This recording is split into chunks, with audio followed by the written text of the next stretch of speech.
තෙරුවන් සරණයි හැම දිනාටම සුපුරුදු පරිදි අපි අදත් සූදානම භාවනා පුහුණුවට විශේෂයෙන් අපි මෙහිදී භාවනාවට අදාළ කමඨහන් වලට තමයි විශේෂ අවධානය යොමු කරන්නේ. ඒ කමඨහන් තේරුම් කර ගැනීමෙන් පසුව අපිට පෞද්ගලිකව අපේ භාවනා පුහුණුව කරගෙන යන්න ශක්තිය ලැබෙනවා. හොඳයි අපි අදත් ඒ සඳහා එකතු වී සිටින්නේ අද සම්මුතික වශයෙන් විවාහාර වර්ෂ 2021 වර්ෂයේ ඔක්තෝබර් මාසයේ 4 වෙනිදා සඳුදා දවසක් ශ්‍රී ලංකාවේ කැලෙන්ඩරයෙන් ඒ වගේම ශ්‍රී ලංකා වේලාවෙන් අපි උදෑසන 5:30ට මේ සඳහා එකතු වෙන්නේ. අපි අදත් මේ විදිහට ස්කයිප් මාධ්‍යයෙන් අන්තර්ජාලය ඔස්සේ අපේ සුපුරුදු කල්යාණ මිත්‍ර පිරිස මේ සඳහා එකතු වී සිටිනවා. අපි ඊටාම ගෞරවයෙන් කල්යාණ මිත්‍රත්වයෙන් හැම දිනම පිළිගනිමු. පළමුවෙන් අප කරන්නේ සංසුන් වීමේ අභ්‍යාසය. අපි දන්නවා කොයි දෙයකට වුණත් කය සහ මනස හොඳින් තැම්පත් කර තබා ගැනීමත් ඒ වගේම මනවින් මනස යොමු කර ගැනීමත් අවශ්‍යයි. ඒක නිසා අපි කායික පැත්තෙන් ගත්තම අපි සංසුන් වෙමු. ඉරියව් පහසු කරගමු. දැනටමත් ඔබ වඩාත් සුදුසු ආකාරයට තැම්පත්ව ඉඳගෙන නැතිනම් මේ මොහොතේ වර්තමාන ඉරියව්වට හිත යොමු කරලා වඩා සුදුසු තැම්පත් ඉරියව්වකට එන්න උත්සාහ කරමු. ඒ වගේම අර ඉරියව්වේ පවතින අන්ත දෙක සුව පහසු සහ අපහසු ඉරියව් වලින් බලකින්. සුව පහසු ඉරියව් නිතරම අපිට නිින්ද යනවා. ඒ වගේම අපහසු ඉරියව් වලට ආපුවම මනසේ යොමුව වෙනස් වෙනවා. මනස නිතරම කය පැත්තට යොමු වෙන ගතියක් තියෙනවා කායික අපහසු ඉරියව්වක ඉන්නකොට. ඒක නිසා අපහසු ඉරියව්වත් මගහැරලා සුව පහසු ඉරියව්වත් මගහැරලා පහසු ඉරියව්වට යමු. හොඳට අවධානය යොමු කරන්න ශරීරයට. වම් පාය අවධානය යොමු කරලා වම් කකුල වම් පාය වඩා සුදුසු විදියක තියාගන්න. Tamanට බරක් නොවෙන්න, Tamanට කරදරයක් නොවෙන්න කකුල තියාගන්න. දකුණු කකුලත් එසේම අවධානය හොඳට යොමු කරලා පායට පහසුවෙන් සැහැල්ලුවෙන් තියාගන්න.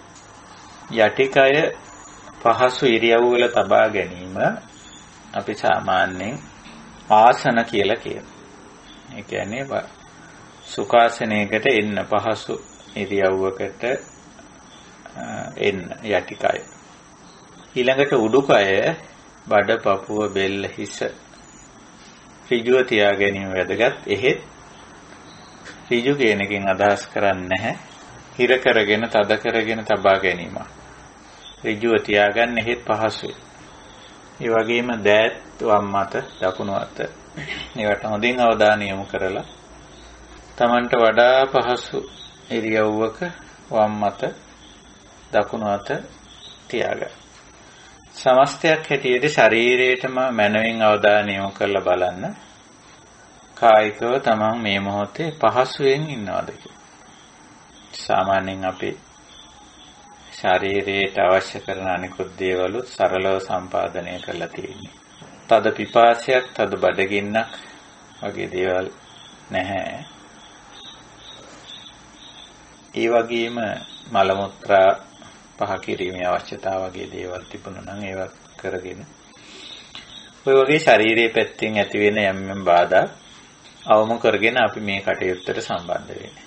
හැබැයි මේ කායික ඉරියව්ව දැනට මේ පවත්වගෙන තියෙන ආකාරය එසේම මේ මුළු පැය දෙකක් අපි ගත කරන මේ පැය දෙකම ගත කරන්න පුළුවන් වෙයි කියලා හිතන්න අවශ්‍ය නැහැ.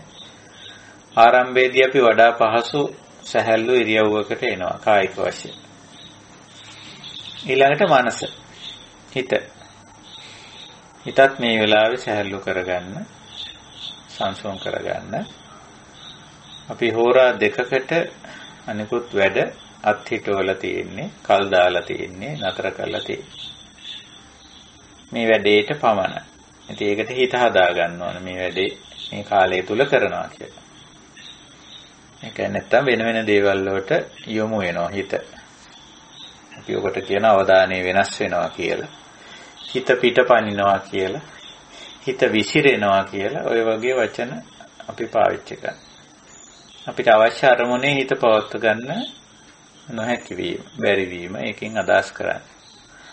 ඉතින් ඒක නිසායි අපි කරන්නේ ඔය අපිට තියෙන අපි භාවනාවට යොමු වෙච්ච කාලේ අපි කල්තියා තීරණය කරගෙන තියෙන්නේ. ඒක නිසා ඒ කාලේ අපි අනිත් වැඩ පස්සට දානවා, කල් දානවා, අත්හිටවනවා, නතර කරනවා. ඒකට කමක් නැහැ. මොකද අපි මේ කරන වැඩ දෙක තුලනය කරලා බැලුවොත්, සංසන්දනය කරලා බැලුවොත් ලෞකික වැඩ සහ අධ්‍යාත්මික දියුණුවට අදාළ වැඩ අපිට පුළුවන් තුලනය කරලා සංසන්දනය කරලා බලන්න. එහෙම බලපුවාම වඩා වැදගත් ශේෂ දැනෙයි මේ අධ්‍යාත්මික වැඩ. එහෙනම් ඒ වෙනුවෙන් ලෞකික වැඩ පස්සට දාන එක, කල් දාන එක නතර කිරීම වැරද්දක් නැහැ. ඉතින් අපි ඒනොත් දැන් ලෞකික වැඩවලුත් අපි බොහොම සීමිත ප්‍රමාණයක් නේ කරගෙන යන්නේ. දැන් භාවනා යෝගියෙක් වුණාම මේ තීන තරම් ලෞකික වැඩ කටයුතු බාරගෙන එහෙම කරන්නේ නැහැ. ඉතින් අර බෝධිඅංග ධර්ම වලදී අපි කතා කරන විවේකය. එහෙම නැත්නම් ඒකට තවත් වචනයක් කියන පස්සද්ධි කියලා. කාය විවේක, චිත්ත විවේක, කාය පස්සද්ධි, චිත්ත පස්සද්ධි. ඉතින් ඒක නිසා අපි කායික වශයෙන් ගොඩාක් වෙහෙස වීමට යන්නේ නැහැ. ඇත්තටම ශරීරයේ පමණින්ම වෙහෙස කරනකොට සමාධිය පිහිටන ගතිය අඩු වෙනවා. එහෙම. අනිත් පැත්තෙන් ශරීරය හොඳටම නිෂ්ක්‍රීය කරලා තිබ්බොත් එතකොටත් ඔය මිද්ද ගතිය කියලා අපි යෝග කියන තීන මිද්ද වලදී අපි තේරුම් ගත්ත මිද්ද ගතියට වැටිලා ශරීරයේ අක්‍රිය තත්ත්වයේ පවතින සමහර රෝගී තත්ත්වයන්ට පවා වැටෙන්න පුළුවන්. කිසිම වැඩක් නොකර ඉන්න. ඒ නිසා මේ කායික ක්‍රියාකාරකම් වල මධ්‍යම ප්‍රතිපදාව අපි අල්ලගන්න. වැඩ නොකර ඉන්නෙත් නැහැ.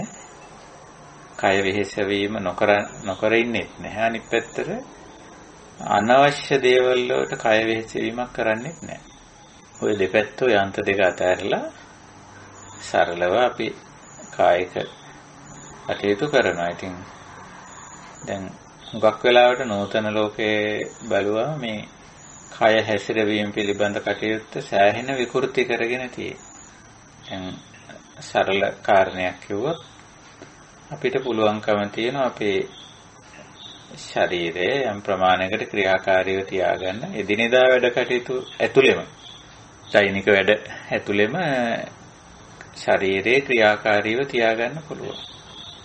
නමුත් අපි ඒකෙන් අයින් කරලා ශාරීරික ක්‍රියාකාරකම් නැත්නම් ව්‍යායාම සඳහා වෙනම ව්‍යායාම මධ්‍යස්ථානයකට යනවා. එහෙම නැත්නම් ව්‍යායාම කරන උපකරණයක් ගෙදරට ගේනවා. ගෙනල්ලා ඉතින් ඒකේ තමයි ව්‍යායාම කරන්නේ. ඒක කොහොම කරත් විකෘතියක්. නමුත් අපේ බුද්ධ දේශනාවේ තියෙන්නේ ඒක සාමාන්‍ය දිනදා වැඩ කටයුතු කරන ගමන් මේ ශරීරය සාමාන්‍යයෙන් ක්‍රියාත්මක මට්ටමක තියාගන්න.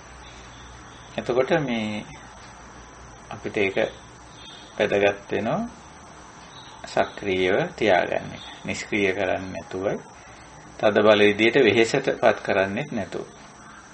ඉතින් ওই විදියට ශරීරයත් මනසත් දෙකම සහැල්ලුවෙන් තියාගන්නවා. නිෂ්ක්‍රීය නෙමෙයි හැබැයි. සක්‍රීයයි. නමුත් පවණික්මවා වැඩ දැන් ශරීරයට නැහැ. මනසට ලොකුවට හිතන්න දෙයක් නැහැ. ඉතින් ලෝකයක් දේවල් හිතන්න පටන් ගත්තොත් ඉතින් ඒක මම හිතන්නේ මේ ආර්ය මාර්ගයේ ගමන් කිරීමක් වෙන්නේ නැහැ. ඒ නිසා අපිට පුළුවන් ඔය හිතින් හිතන දේවල් උනත් ඔය සෑහෙන ප්‍රමාණයකට ඇත්තටම තියෙන අනවශ්‍ය දේවල් දැන් අපි මේ නීවරණ ගැන සාකච්ඡා කරලා තියෙනවා. මුලදී අපි මේ සිතේ සිතැඟි යටපත් කරගෙන තියෙන යම් යම් දේවල් හිතන්න අපිට තියෙන තද බල වමනාව මුලදී අපි යටපත් කරගන්න. පස්සේ අපිට හිතන්න අවශ්‍ය වෙන්නේ නැහැ. ඕනේ නැහැ හිතන්න. එච්චර දේවල් හිතන්න අවශ්‍ය නැහැ. ඒක නිසා අපි කයින් මනසින් සැහැල්ලු වෙමු. අඩුම ගානේ මේ හෝරා දෙක ඇතුළත අපි කය මනස සංසුන් කරගෙන තැම්පත් කරලා තියාගන්න. ඊළඟ කාරණේ අපේ භාවනාවට උපකාරක ධර්මයේ වටපිටාව. ඉතින් වටපිටාව අපි පුළුවන් තරම් ඉතින් වඩා පහසු සැහැල්ලු නිශ්ශබ්ද වගේ තැනක් තෝරගන්නවා. නමුත් ඉතින් එහෙම දෙයක් හැමතිස්සෙම ලැබෙන්නේ නැහැ. ඉතින් සමහරට අපි තෝරගත්ත නිහඬ නිශ්ශබ්ද පරිසරයේ පවා වෙනස් වෙනවනේ. ඒකත් විපරිණාමය වෙනවා. ඉතින් ඒක නිසා ඒක ගැනත් අපි උපේක්ෂාවෙන් තමයි ඉන්නේ. ශබ්දයක් ගෝසාවක් සමහර විට එන්න පුළුවන් පරිසරයෙන්. මේ භාවනාව අතරතුර තමන් දැනට ඉන්න තැන වෙනස් කරන්න වෙන්න පුළුවන්. ඒ වගේ නොඑක් දේවල් වෙන්න පුළුවන්. ඒ හැම එකක් ගැනම අපි උපේක්ෂාවෙන්. එහෙමයි මේ කාර්යයට යොමු වෙන්නේ. එතකොට දැන් අපි කයින් සැහැල්ලුයි පහසු ඉරියව්වක ඉන්නේ. වගේම මනසින් සැහැල්ලුයි. මනස නොඑක් දේවල් වලට යොමු කිරීමේ අවශ්‍යතාවයක් පැන නගින්නේ නැහැ. ඊළඟට පරිසරය ගැන උනත් අපි උපේක්ෂයි. ඒ විදිහට සූදානම් වුණාම අපේ භාවනාවට හොඳ සූදානමක් තියෙනවා. භාවනාවේ පෙර සූදානම කියන්නේ ඕක. කොයි වෙලාවෙ වුණත් බණක් අහන්න උනත් එහෙම. ධර්ම දේශනාවක් ශ්‍රවණය කරනවා නම් ඒකට වඩා හොඳ සැහැල්ලු පහසු ඉරියව්වක ඉන්න ඕන. නිින්ද යන්නේ නැති. ඒ විදිහට.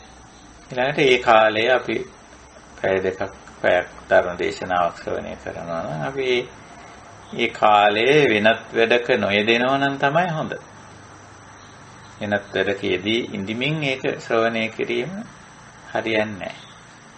ඉතින් ওই විදිහට මේ කය මනස දෙක තැම්පත් කරගෙන කටයුතු කිරීම හැම එකෙදීම අවශ්‍යයි. ඒක අපි භාවනාවෙත් මුලදී කය තැම්පත් කරගෙන මනස සැහැල්ලු කරගෙන මේ කාර්යයන් ආරම්භ කරා. හොඳයි. ඊළඟට භාවනාව පිළිබඳව පොඩි අදහසක් අපි ඉදිරිපත් කරමු. කවදත් අපි ඒක මතක් කරගන්නවා. භාවනා කියන්නේ කුසල් වැඩිවීමට. කුසල් කියන්නේ මොනවද කියලා අහුවොත් සීල සමාධි ප්‍රඥා. සීල සමාධි ප්‍රඥා වල ඉලක්කය මොකද්ද කියලා අහුවොත් නිබ්බාන, නිවීම සැනසීම. ඇයි සීල සමාධි ප්‍රඥා කියලා කොටස් තුනක් ඉදිරිපත් කරලා තියෙන්නේ? පුද්ගල පෞරුෂයට අදාළව. එතකොට භාවනා කිරීමෙන් එතකොට මොකද්ද වෙන්නේ? පුද්ගල පෞරුෂය ඉහළ මට්ටමකට ගෙනීම. සීල භාවනා කරන්නේ චර්යාත්මක අංශේ. නිවැරදි කිරීමක්, පහසු කිරීමක්, යහපත් කිරීමක්. සමාධි භාවනාවෙන් කරන්නේ පෞරුෂයේ චිත්තාවේගී අංශේ. ඒ කොටස මුලදී පාලනය කර ගැනීම. ඊළඟට අකුසල චිත්තාවේග ඉවත් කිරීලා කුසලමය සිතිවිලි ඇති කර ගැනීම. අනිවෙනි කාර්යය සමාධියදී. ප්‍රඥාව කියන්නේ මෙම කලින් කියපු සීලයට සමාධියට අදාළව අපි ගොඩනගා ගන්නා වූ දැනුම. ඒක නිසා ප්‍රඥාවේ මූලික පියවර වෙන්නේ ඇත්තටම සීලය ගැන තියෙන පැහැදිලි අවබෝධයමයි. ඊළඟට තමයි ප්‍රඥා විදර්ශනා ප්‍රඥාව දක්වා යන්නේ. සමාධියේ තියෙන මූලික වශයෙන් තියෙන සමත සමාධි ලක්ෂණේ දෙවනුව තමයි විපස්සනා සමාධියට යවෙන්නේ. ඉතින් ඕව පිළිබඳ අවබෝධය තමයි අපි ප්‍රඥා කියන්නේ. නැතුව මේ ලෞකික විෂයන් ගැන ලෝකයේ බාහිර ලෝකයේ පිළිබඳව කරන ලබාගත් දැනුම ආදී දේවල් නෙමෙයි. ඒවත් ඉතින් වැදගත් වෙන අවස්ථා තියෙනවා. නමුත් ඔන්න ඔය විදිහට මේ අපි භාවනා කිව්වම ඒක ඉලක්ක වෙන්නේ අපේ පෞරුෂයට. චර්යාත්මක අංශේ, චිත්තාවේගී අංශේ සහ බුද්ධිමය අංශය ඇති කරගන්නා වූ පිරිසිදු බවක්, සංසුන් බවක්, තැම්පත් බවක් ඒකෙන් අදහස් කරන්නේ. ඉතින් ඔයිට අදාළ කමටහන් අපි සාකච්ඡා කරමින් යන්නේ දැනට. කොහොම නමුත් අපි මේ සීලයට තමයි භාවනාවේදී ප්‍රමුඛතාවය දෙන්නේ. ඒ අනුව අපි සීල සමාදානේ, සීල ආවර්ජනේ, සීල අදිෂ්ඨානේ කියලා දේවල් ටිකක් අපි කරනවා. එහෙම දේවල් ටික. මේ වෙලාවෙත් අපි සංසුන් වෙලා ඉන්න අවස්ථාවේ ඒ මූලික දේවල් ටික අපි කරමු. මූලික දේවල් හැටියට අපි කරන්නේ নমස්කාරය කරලා බුදුරජාන් වහන්සේට බුද්ධ ගෞරවයෙන් යුතුව සරණාගමනය සීපත් කරගෙන ඒ වගේම අපේ සීල භාවනාවට අදාළව දැන් අපි ශික්ෂාපද 16ක් අනාවරණය කරගෙන තියෙනවා. ඒක එක තැනකම නෙවෙයි. විශේෂයෙන් සූත්‍ර පිටකයේ විවිධ තැන්වල මේවා සඳහන් වෙලා තියෙනවා. එසේම ශික්ෂාපද 16ක් අපි අනාවරණය කරගෙන තියෙනවා. මූලික විශ්වාචාර ධර්ම හැටියට 9ක් ගන්නවා. පාණාතිපාතා වේරමණී, අදින්නාදානා වේරමණී, කාමේසු මිත්‍යාචාරා වේරමණී, මුසා වේරමණී, පිසුනා වේරමණී, පරුසා වේරමණී, සම්පප්පලාපා වේරමණී, මිච්ඡා ආජීවා වේරමණී, සුරාමේරේ මජ්ජපමාදතානා වේරමණී. මේ 9 විශ්වාචාර ධර්ම හැටියට සැලකනවා. ඊළඟට සාපේක්ෂාචාර ධර්ම නෙක්ඛම් ශික්ෂාත් 5ක් තියෙනවා. අබ්‍රහ්මචර්යා වේරමණී, විකාල භෝජනා වේරමණී, නච්චගීත වාදී සුඛ දස්සනා වේරමණී, මාලා ගන්ධ විලේපන ධාරණ මණ්ඩල නිබෝසනට්ටානා වේරමණී, උච්චාසයන වාසයනා වේරමණී කියලා. මේ 5 කාම වස්තු සහ කාමී ක්‍රියාවන්ට අදාළව තියෙන්නේ. පුළුවන් තරම් ඒවයින් දුරස්ථභාවයක් ඇති කරගෙන විවිච්ඡ කාමේ කිව්වේ ඒකයි. ඉතින් තමතරව තියෙන තවත් ශික්ෂා පදයක් තියෙනවා. ජාත රූප රජිත පටිග්ගහනා වේරමණී කියලා. මේ වටිනාකම් පරිහරණය කිරීමේදී තණ්හා මාන දිට්ඨි වශයෙන් ගන්න නැතුව පරිහරණය කරනවා. එතකොට එතන පරිහරණය කිරීමක් කරන නිසා සීලයට අයිති වෙන්නේ. නමුත් ඒක පරිහරණය කරන විදිහ වෙනස්. පටිග්ගහණය කිරීමෙන් තොරව. එහෙමයි. ওই විදිහට ශික්ෂාපද 15යි. ওই 15ම ආවරණය වෙන විදිහට මෙත්තා විහරණම් කියන ශික්ෂාපදයේ තියෙන මෙත්තා විහරණ සමාදියාමි කියලා. ඒ ඔය විදිහටයි ඔය සීලේ ආදි බ්‍රහ්මචර්ය කොටස, අபிසමාචාර කොටස අපි ඉතින් නැවත මතක් කරන්න යන්නේ නැහැ. අபிසමාචාර කියලා කියන්නේ ශිෂ්ට සම්පන්න මිනිස්යෝ විසින්ම තම තමන්ගේ පෞද්ගලික ජීවිත, සමාජ ජීවිත ආදී යහපත් විදිහට පවත්වාගෙන යාම සඳහා සම්මත කරගෙන තියෙන, එකඟ වෙලා තියෙන නීති රීති ව්‍යවස්ථා, සම්මුති ආදී දේවල් තමයි අபிසමාචාර වලට අයිති වෙන්නේ. ඒ නීති රීති ව්‍යවස්ථා සම්මුති එකඟ වෙලා කටයුතු කිරීම, කඩ කිරීමෙන් වැළකී සිටීම අபிසමාචාරික සීලයේ හැටියට සැලකෙනවා. ඉතින් ඒක මේ ලෞකික වශයෙන් හරිම වැදගත්. අධ්‍යාත්මික ගමනනොත් හරිම වැදගත්. ওই විදිහට සීලේ කොටස් ටික දැන් අපි දන්නවා. ඉතින් ඔතනින් අර ශික්ෂාපද 16 තමයි අපි සමාදන් වෙලා ආරක්ෂා කරන්නේ. 16ම ගැන වද වෙන්න ඕනෙත් නැහැ. විශේෂයෙන් මූලික ආචාර ධර්මීය කොටස, විශ්වාචාර ධර්ම කොටස නම් අපි අනිවාර්යයෙන්ම ආරක්ෂා කරගත යුතුයි. එතනින් එහාට තියෙන නෙක්ඛම් මේ පිළිබඳව කල්පනා කරද්දී තමන්ට පුළුවන් තරම් උපරිමයෙන් කාමවස්තු සහ කාමී ක්‍රියාවන්ගෙන් දුරස් වෙන්න. එහෙම. එතනින් උඩට තියෙන ශික්ෂාපද දෙකත් කාටවත් විශේෂයක් නැහැ. රකින්න පුළුවන්කම තියෙන එකයි. ශික්ෂාපදවල වටිනාකම තේරුම් ගත්ත කෙනෙක්ට ඒක වැටහෙනවා. එහෙමයි. ඉතින් ওই විදිහට අපි සීලාවර්ජනයත් කරලා, ඒ වගේම තුනුරුවන්ගේ ගුණ සීකරලා, තුනුරුවන් වන්දනාවක් සිද්ධ කරලා අපි මේ කටයුතු ආරම්භ කරමු. හැමදෙනාම මාත් එක්ක එකට සම්බන්ධ වෙලා ඒ කාර්යය කරන්න. සාදු සාදු සාදු. නමෝ තස්ස භගවතු අරහතෝ සම්මා සම්බුද්දස්ස. නමෝ තස්ස භගවතු අරහතෝ සම්මා සම්බුද්දස්ස. නමෝ තස්ස භගවතු අරහතෝ සම්මා සම්බුද්දස්ස. සරණාගමනේ. බුද්ධං සරණං ගච්ඡාමි, ධම්මං සරණං ගච්ඡාමි, සංඝං සරණං ගච්ඡාමි, ဒုတိယံ පි බුද්ධං සරණං ගච්ඡාමි, ဒုတိယံ පි ධම්මං සරණං ගච්ඡාමි, Dutiyampi sanghang saranang gacchami. Tatiyampi buddhang saranang gacchami. Tatiyampi dhammang saranang gacchami. Tatiyampi sanghang saranang gacchami. Sadhu, sadhu, sadhu.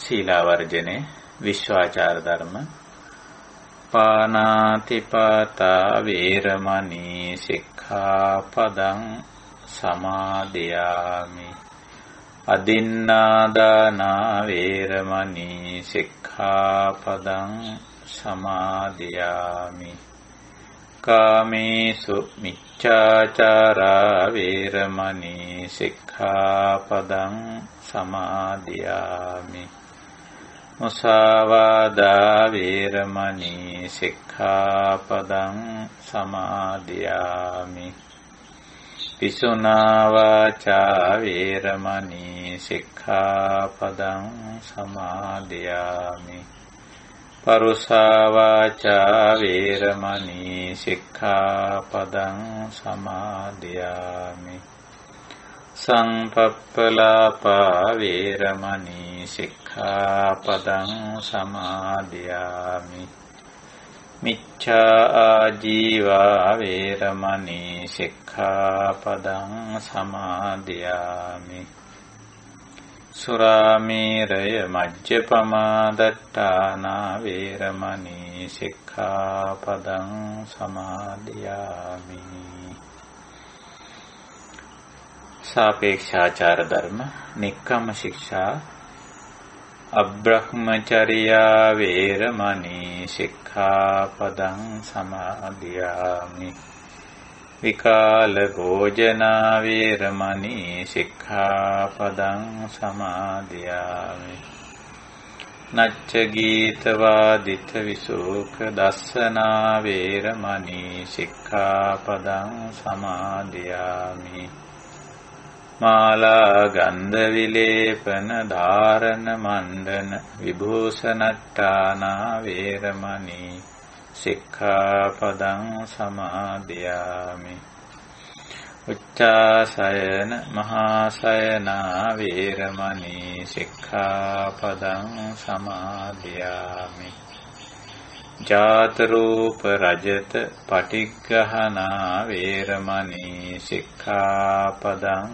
समादियामि मित्ता विहरणं समादियामि साधु साधु साधु තුනුරුවන්ගේ ගුණ සීකරමු පළමුව බුදු ගුණ සීකරමු ඉතිපිසෝ භගවා අරහං සම්මා සම්බුද්ධෝ විජ්ජාචරණ සම්පන්නෝ සුගතෝ ලෝකවිදු අනුත්තරෝ පුරිස ධම්මසාරති සත්තා දේව මනුස්සානං බුද්ධෝ භගවාතේ බුද්ධං ජීවිත පරියන්තං සරණං ගච්ඡාමි සාදු සාදු සාදු ධම්මරත්නේ ගුණසේකරම් ස්වාක්ඛාතෝ භගවතා ධම්මෝ සංදිට්ඨිකෝ අකාලිකෝ ඒහි පස්සිකෝ පනයිකෝ පච්චත්තං වේදිතබ්බෝ විඤ්ඤෝ හේති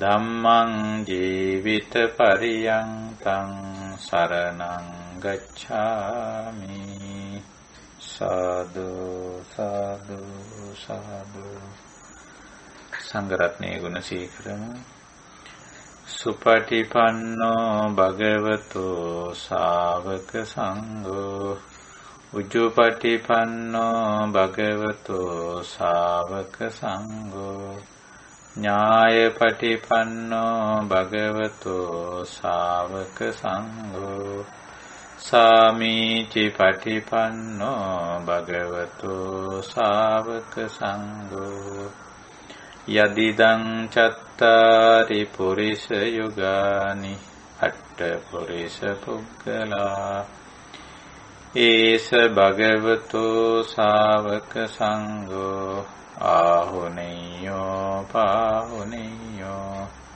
දක්ඛිනේයෝ අංජලි කරණීයෝ අනුත්තරම් පුඤ්ඤක්ඛෙත්තං ලෝකස්සාති සංඝං ජීවිත පරියන්තං සරණං ගච්ඡාමි සාදු සාදු සාදු. හොඳයි, අපි මෙතෙන් සිට අපේ කමඨහන් වලටයි අවධානය යොමු කරන්නේ. නැවතත් අපි අර කායික ඉරියව්වට අදක් අවධානය යොමු කරලා බලන්න. වඩා පහසු ඉරියව්වක තවමත් ඉන්නවද කියලා, දැනට ඉරියව්ව අපහසු වෙලා තියෙනවා නම් නැවත පහසු කරගන්න. හොඳයි, එහෙම කරලා අපි කමඨහන් වලට අවධානය යොමු කරමු. අපි මේ භාවනා පුහුණුව තුළ අපි මූලික අවධානය පවත්වගෙන තියාගෙන තියෙන, විශේෂයෙන් අපේ කමඨහන් සාකච්ඡාවට අපි මූලික මාර්ගෝපදේශනයේ හැටියට තියාගෙන තියෙන්නේ මහා සතිපට්ඨාන දේශනාව. ඒ වගේම මේ භාවනා ක්‍රමය අපි හඳුන්වන්නේ සතිපට්ඨාන භාවනා ක්‍රමය කියලා. භාවනා කිව්වම එකකින් අදහස් වෙන්නේ වෙන දෙයක්. භාවනා කිව්වම අදහස් වෙන්නේම සීල සමාධි ප්‍රඥා වැඩිවීමමයි. එතකොට අපි සතිපට්ඨාන භාවනා කිව්වම සිහිනුවන වීරිය කියන මූලික කුසලතා තුන මූලික කරගෙන සීල සමාධි ප්‍රඥා වැඩිවීම මෙතන අදහස් කරන්නේ. භාවනා කියන එකේ අදහස වෙනස් වෙන්නේ නැහැ. අපේ භාවනා කියන වචනේ කොහේ යෙදුනත් අපේ ධර්ම මාර්ගයේ අදහස් වෙන්නේ එකම දෙයක්. ඒ කියන්නේ සීල සමාධි ප්‍රඥා ගුණ වැඩිවීමයි එකකින් අදහස් වෙන්නේ. නමුත් ඒක වඩන ආකාරවල යම් යම් වෙනස්කම් තියෙන්න පුළුවන්. ඒක නිසා සතිපට්ඨාන භාවනා ක්‍රමය ගත්තම ඉස්සර වෙලාම සීලය සමාධිය ප්‍රඥාව වඩන්න උත්සාහ කිරීමක් නැහැ. ඉස්සර වෙලාම තියෙන්නේ ආතාපි සම්පජානෝ සතිම. සිහිය, ඒ වගේම විමසුම් නොවන වීර්යය කියන තුන මූලික වශයෙන් ඇති කරගන්න. ඉතින් ඒක හරිය පොදු දෙයක්, කාටත් කරන්න පුළුවන් අදාළ දෙයක්. කිසිම ගැටුමක් ඇති වෙන්නේ නැති කාරණයක්. දැන් සමහර විට අපි දන්නවා මේ දැන් සීලය වගේ දෙයක්, සීල් සමාදන් වෙන වගේ දෙයකට ගියාම සමහර වෙලාවට යම් ගැටු. දැන් ආගමික භාවයන් ගත්තම සමහර ආගම් වලින් අනිත් අයගේ ආචාර ධර්ම පිළිගන්නේ නැහැ. මේක ප්‍රතික්ෂේප කරනවා. ඉතින් එතකොට එහෙම ගැටලුවක් දැන් අපි උනත් දැකලා තියෙන භාවනා වැඩමුළු වලට ගියාම නොඑක ආගමික අය ඇවිල්ලා නොඑක සංස්කෘතීන් වල. ඉතින් ඒගොල්ලන්ට ওই මොන හරි ආචාර ධර්ම සමාදන් කරවන්න ගියොත් ගැටලුවක් ඇති වෙනවා. ඒක නිසා මේ ඉස්සර වෙලා කරන්නේ මේ සතිමත් භාවය ඇති කරගන්න මඟ පෙන්නනවා. ස්ථානීය සතිය, දැන් මම කොතනද ඉන්නේ? භූමිකාව පිළිබඳ සතිය, දැන් මම කවුද? ඊළඟට තමන්ගේ කාර්යබද්ධ සතිය, ඒ කියන්නේ දැන් මම මොනවද කරමින් ඉන්නේ? මොනවද මේ කියමින් ඉන්නේ? මොනවද හිතමින් ඉන්නේ කියලා ඉස්සර වෙලාම සතිය පිහිටවනවා. සතිමත් වෙන්න උත්සාහ කරනවා. ඉතින් ඒක තමයි සතිපට්ඨාන ප ဋ ාණ සතිය පිහිටුවා ගැනීම. එතන අදහස් කරන්නේ ප ဋ ාණ. සමහර වෙලාවට මේකට උප ဋ ාණ කියන අර්ථයත් සමහර අය දෙන්න කැමති වෙලා තියෙනවා. නමුත් මේකේ මූලික අදහස ගත්තම අපිට පේනවා සිහිය පිහිටුවා ගැනීම කියන්නේ. එහෙම නැත්නම් සතිමත් වීම වර්තමාන මොහොතේ. ඉතින් ওই විදිහට සතිමත් වෙන කෙනෙකුට එතන ඉඳලා යම් කිසි දෙයක හොඳ නරක වගේ දෙයක් තේරුම් කරගන්න අවස්ථාව ලැබෙන්නත් පුළුවන්, අවස්ථාව උදා කරගන්නත් පුළුවන්. ඒ අවස්ථාව තමයි සම්පජානකාරී කියලා හැඳින්වෙන්නේ. අවධානයේ සහිත වෙලා ඊට පස්සේ ටිකක් විමසුම් නොවන යොදනවා. සම්පජාන කාර්යය කියලානේ යෙදিলা තියෙන්නේ. නේ සම්පජානෝ කියන වෙනම යෙදিলা තියෙන. නමුත් මෙතන සම්පජානකාරී කියලා යෙදিলা තියෙන. කාර්යය කියනකොට මේ කිරීමක් අදහස් වෙනවා. එහෙමනම් විමසුම් නොවන යොදන්නත් අපි පුරුදු වෙනවා. විවේකයෙන් ඉඳගෙන සතියෙන් ඉඳගෙන අවදිමත් භාවයකින් ඉඳගෙන ඊට පස්සේ විමසුම් නොවන යොදන්න. අන්න එහෙම යොදපු කෙනාට වැටහෙනවා තේරෙනවා කල යුත්ත නොකල යුත්ත පිළිබඳව. මූලික වශයෙන් ඕක වැටහෙනවා. ඔන්නොතෙන්ට ආපුවාම සීල සමාදන් වෙන්න පුළුවන්. එතෙන්ට එනකන් සීල සමාදන් වීමේ කිසි අර්ථ සම්පන්න භාවයක් නැහැ ඇත්තට. අර්ථ සම්පන්න භාවයක් නැහැ. අර අවබෝධයට ඇවිල්ලා සීලයක් සමාදන් වෙනකොට ඉතින් ඒක හරිම හොඳයි. හරිම හොඳයි. ඔන්නෝම දෙයක් තියෙන්නේ මේ සතිපට්ඨාන භාවනා ක්‍රමයේ තුල. එතකොට අපි නිතරම මතක තියාගන්න ඕන සතිපට්ඨාන භාවනා ක්‍රමේ මූලික කුසලතා තුන වෙන්නේ ඔය සතිමා සිහි ඇති බව.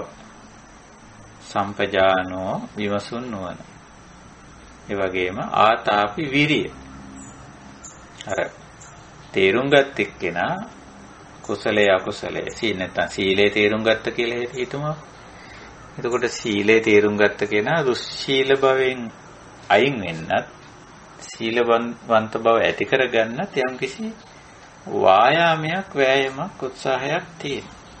ඒකට තමයි ආතාපි කිව්වේ. එහෙනම් ඔය තුන ආරම්භ කරගත්ත කෙනෙකුට එතන ඉඳලා ඉස්සරහට සීල සමාධි ප්‍රඥා වඩන්න පුළුවන්. දැන් සතිපට්ඨාන දේශනාවේ මුලදී මොකුත්ම සීලය ගැන කතාවක් නැහැ. කායානුපස්සනාවේ මොකුත් නැහැනේ කමඨහන් වල. තියෙන්නේ පටිකූල මනසිකාර ධාතු මනසිකාර සීවතික කාය උපසංහරණ කියලා. කොහොම විදර්ශනා කමඨහන් තුනක් දීලා තියෙනවා. ඒතකොට දැන් ඒවා ගැඹුරින් හැදෑරීමෙන් අපිට වැටහෙනවා සීලය ගැන. මාරිට අපි මේ රූප කාය පදනම් කරගෙන වැරදි චර්යාවන් වල යෙදෙමින් හිටියා. එහෙම නැත්නම් දැනටත් යෙදෙමින් ඉන්නවා කියලා හිතන්න. එතකොට ඔන්න ඒකෙන් අයින් වෙන්න හිතක් පහළ වෙනවා. හිතක් පහළ වෙනවා මේක මට දැන් තේරෙනවා මේක වැරදි. මේක දෝෂ සහිතයි. ඒ නිසා මේකෙන් මම අයින් වෙන්න ඕනේ කියලා. අන්න ඒක. ඒ විමසුම් නොවන සම්පජානකාරී උනාම තමයි ඒක තේරෙන්නේ. ඉතින් ඒ විදිහට ඉතින් සීලය ආරම්භ වෙනවා ඔන්න ඔය විදිහට සිහිනුවන වීර්ය උපද්දගත්ත කෙනෙකුට ඉතින් සමහර වෙලාවට ඇත්තටම සිල්පද තෝරලා දීලා සමාදන් කරවලා ඉච්චර මහන්සි වෙන්න ඕනෙත් නෑ සමහර අය. සිහිය උපද්දපු ගමන්ම ඉතින් උපද්දපු ගමන් කියන්නේ තමන්ම සිහිය පිටවා ගත්තම සතිමත්ව කටයුතු කරන්න පුරුදු වුණ ගමන්ම ඕනම වෙලාවක සීලයට අදාළ දේ තේරෙනවා. දුරාචාරය මොකද්ද සදාචාරය මොකද්ද? ඒක වැටෙනවා. ඉතින් ওই විදිහට අපි ඉස්සරහට යනකොට මේ කායානුපස්සනා, වේදනානුපස්සනා, චිත්තානුපස්සනා, ධම්මානුපස්සනා වශයෙන් අපි ඉදිරියට ගිහිල්ලා තියෙන මේ සාකච්ඡාව. කමඨාන් සාකච්ඡාව. ධම්මානුපස්සනාවෙත් අපි සෑහෙන දුරක් ගිහිල්ලා තිබෙනවා.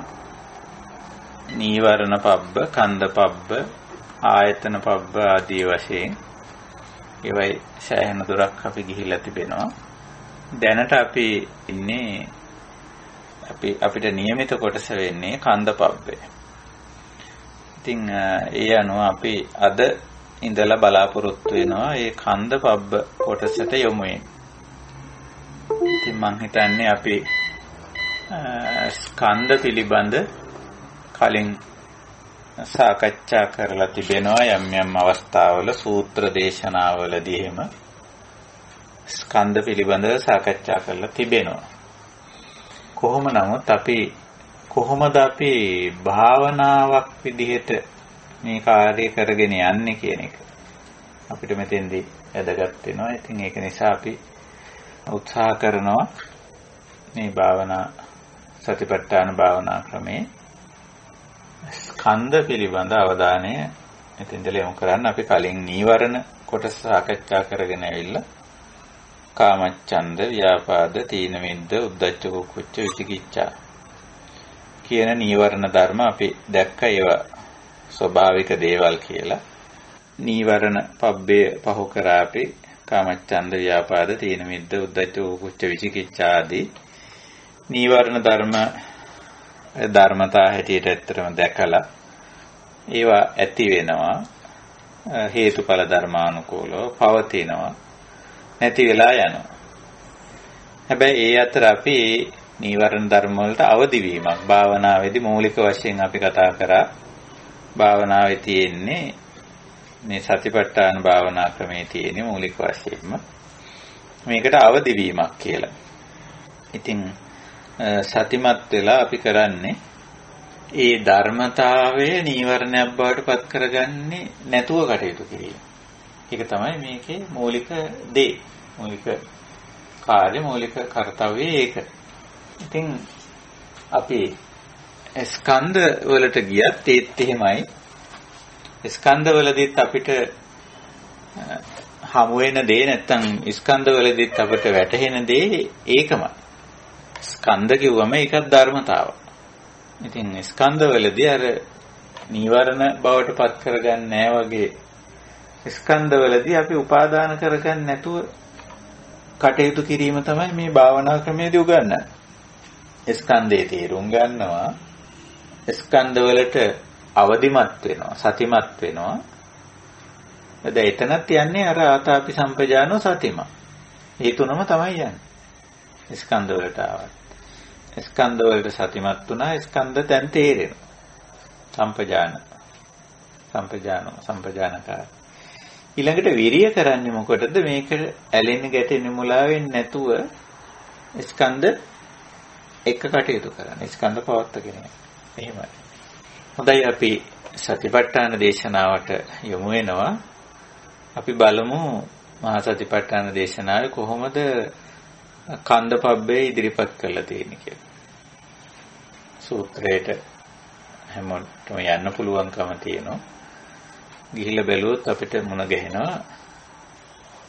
පුනච පරං වික්කවේ බික්ඛු ධම්මේසු ධම්මානුපස්සී විහෙරති පංචසුපාදානස්කන්ධේසු කතංච පන බික්කවේ බික්ඛු ධම්මේසු ධම්මානුපස්සී විහෙරති පංචසුපාදානස්කන්ධේසු ඉද බික්කවේ බික්ඛු ඉති රූපං ඉති රූපස්ස සමුදයෝ ඉති රූපස්ස අත්තංගමෝ ඉති වේදනා ඉති වේදනාය සමුදයෝ ඉති වේදනාය අත්තංගමෝ ඉති සංඥා ඉති සංඥාය සමුදයෝ ඉති සංඥාය අත්තංගමෝ ඉති සංඛාරා ඉති සංඛාරාණං සමුදයෝ ඉති සංඛාරාණං අත්තංගමෝ ඉති විඥානං ඉති විඥානස්ස සමුදයෝ ඉති විඥානස්ස අත්තංගමෝති ඉති අජ්ජත්තං වා ධම්මේසු ධම්මානුපස්සී විහෙරති බහිද්ධාවා ධම්මේසු ධම්මානුපස්සී විහෙරති අජ්ජත් බහිද්ධාවා ධම්මේසු ධම්මානුපස්සී විහෙරති සමුදය ධම්මානුපස්සීවා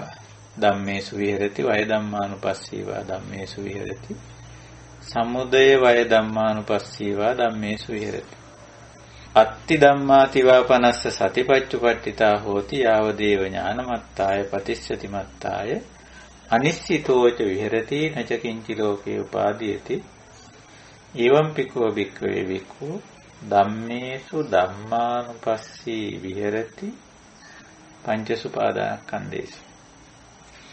ඔය කමඨහන මම මතක් කරේ මහා සතිපට්ඨාන දේශනාවේ උමයි ඇතුළත් වෙලා තියෙන්නේ.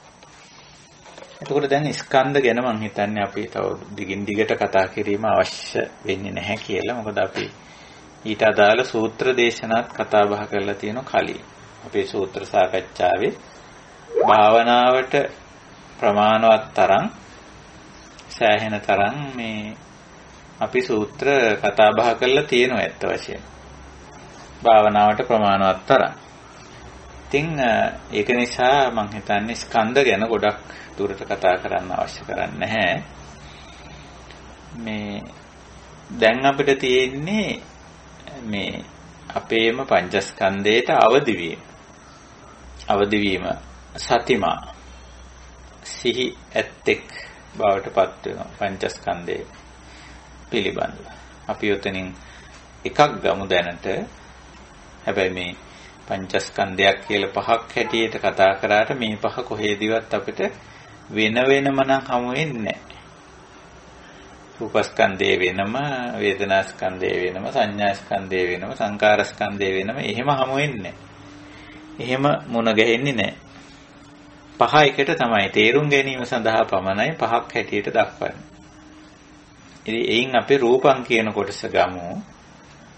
දැන් අපි මේ රූප ධර්ම ගැන අවබෝධයක් තියෙනවා.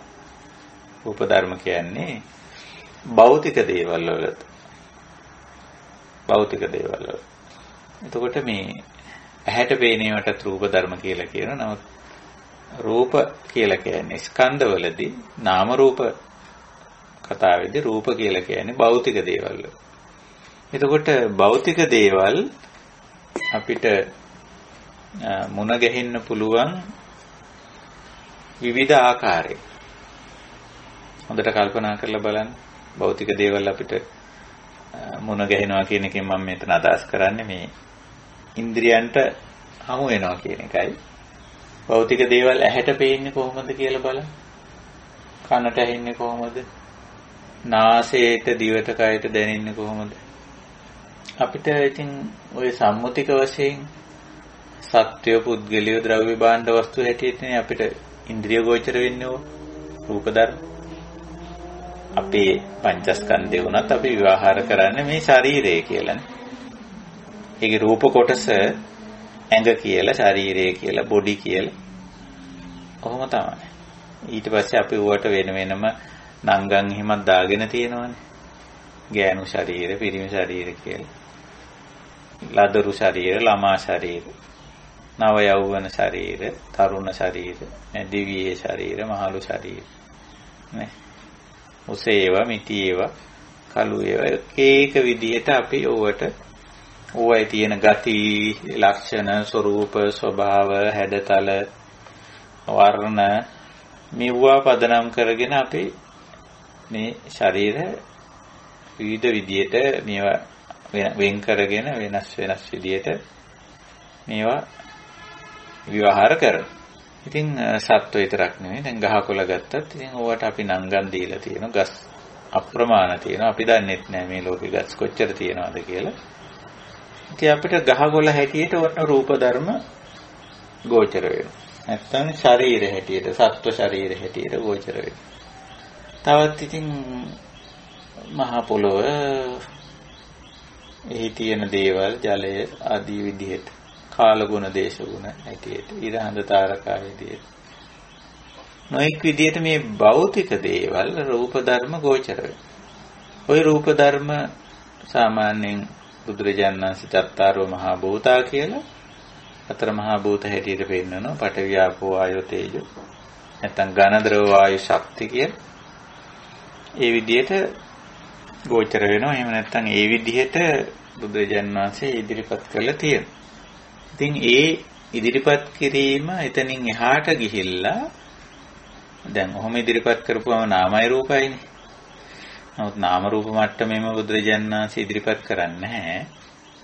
නාම රූපය කියලා මේ දෙක එකතු කරලා පෙන්නනවා. එතකොට තමයි අපිට තේරෙන්නේ. ඊට පස්සේ සත්‍ය පුද්ගලයෝ හැටියටත් බුදුරජාණන් වහන්සේ දේශනා කළා තියෙනවා. දැන් ඔය පුද්ගලයෝ ගැන කියන අංගුත්තර නිකායේ ඔය චතුක්ක නිපාත, පංචක නිපාත වගේ ඒවා කියලා බලනවා. හැමතැනම තියෙනවා. දැන් ඒකක නිවාත ඒක පුද්ගලෝ වික්කවේ ලෝකේ සන්තෝ සංවිජ්ජමානා ලෝකස්මි දුර්ලභෝ කියලා. එක පුද්ගලෙක් ඉන්නෝ ලෝකේ මේ දැක ගැනීම හමු වීම දුර්ලභයි කියලා. එහෙම. කොහොම පුද්ගලයෝ දක්වලා තියෙනවා. චත්තාරෝ මේ පුද්ගල සන්තෝ සංවිජ්ජමානා ලෝකස්මින් කියලා. එතකොට දැන් පුද්ගල විවහාරයේ බුදුදහමේ තියෙනවා.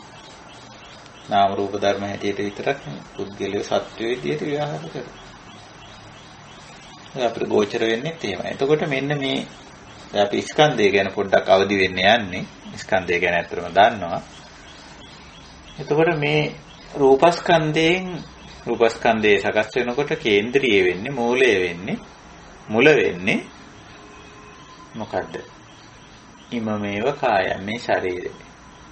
ඒ වටා තමයි ඔය අනිත් ඒවා එක්රැස් වෙලා ගොනු වෙලා ගොඩ ගැහිලා තියෙන්නේ.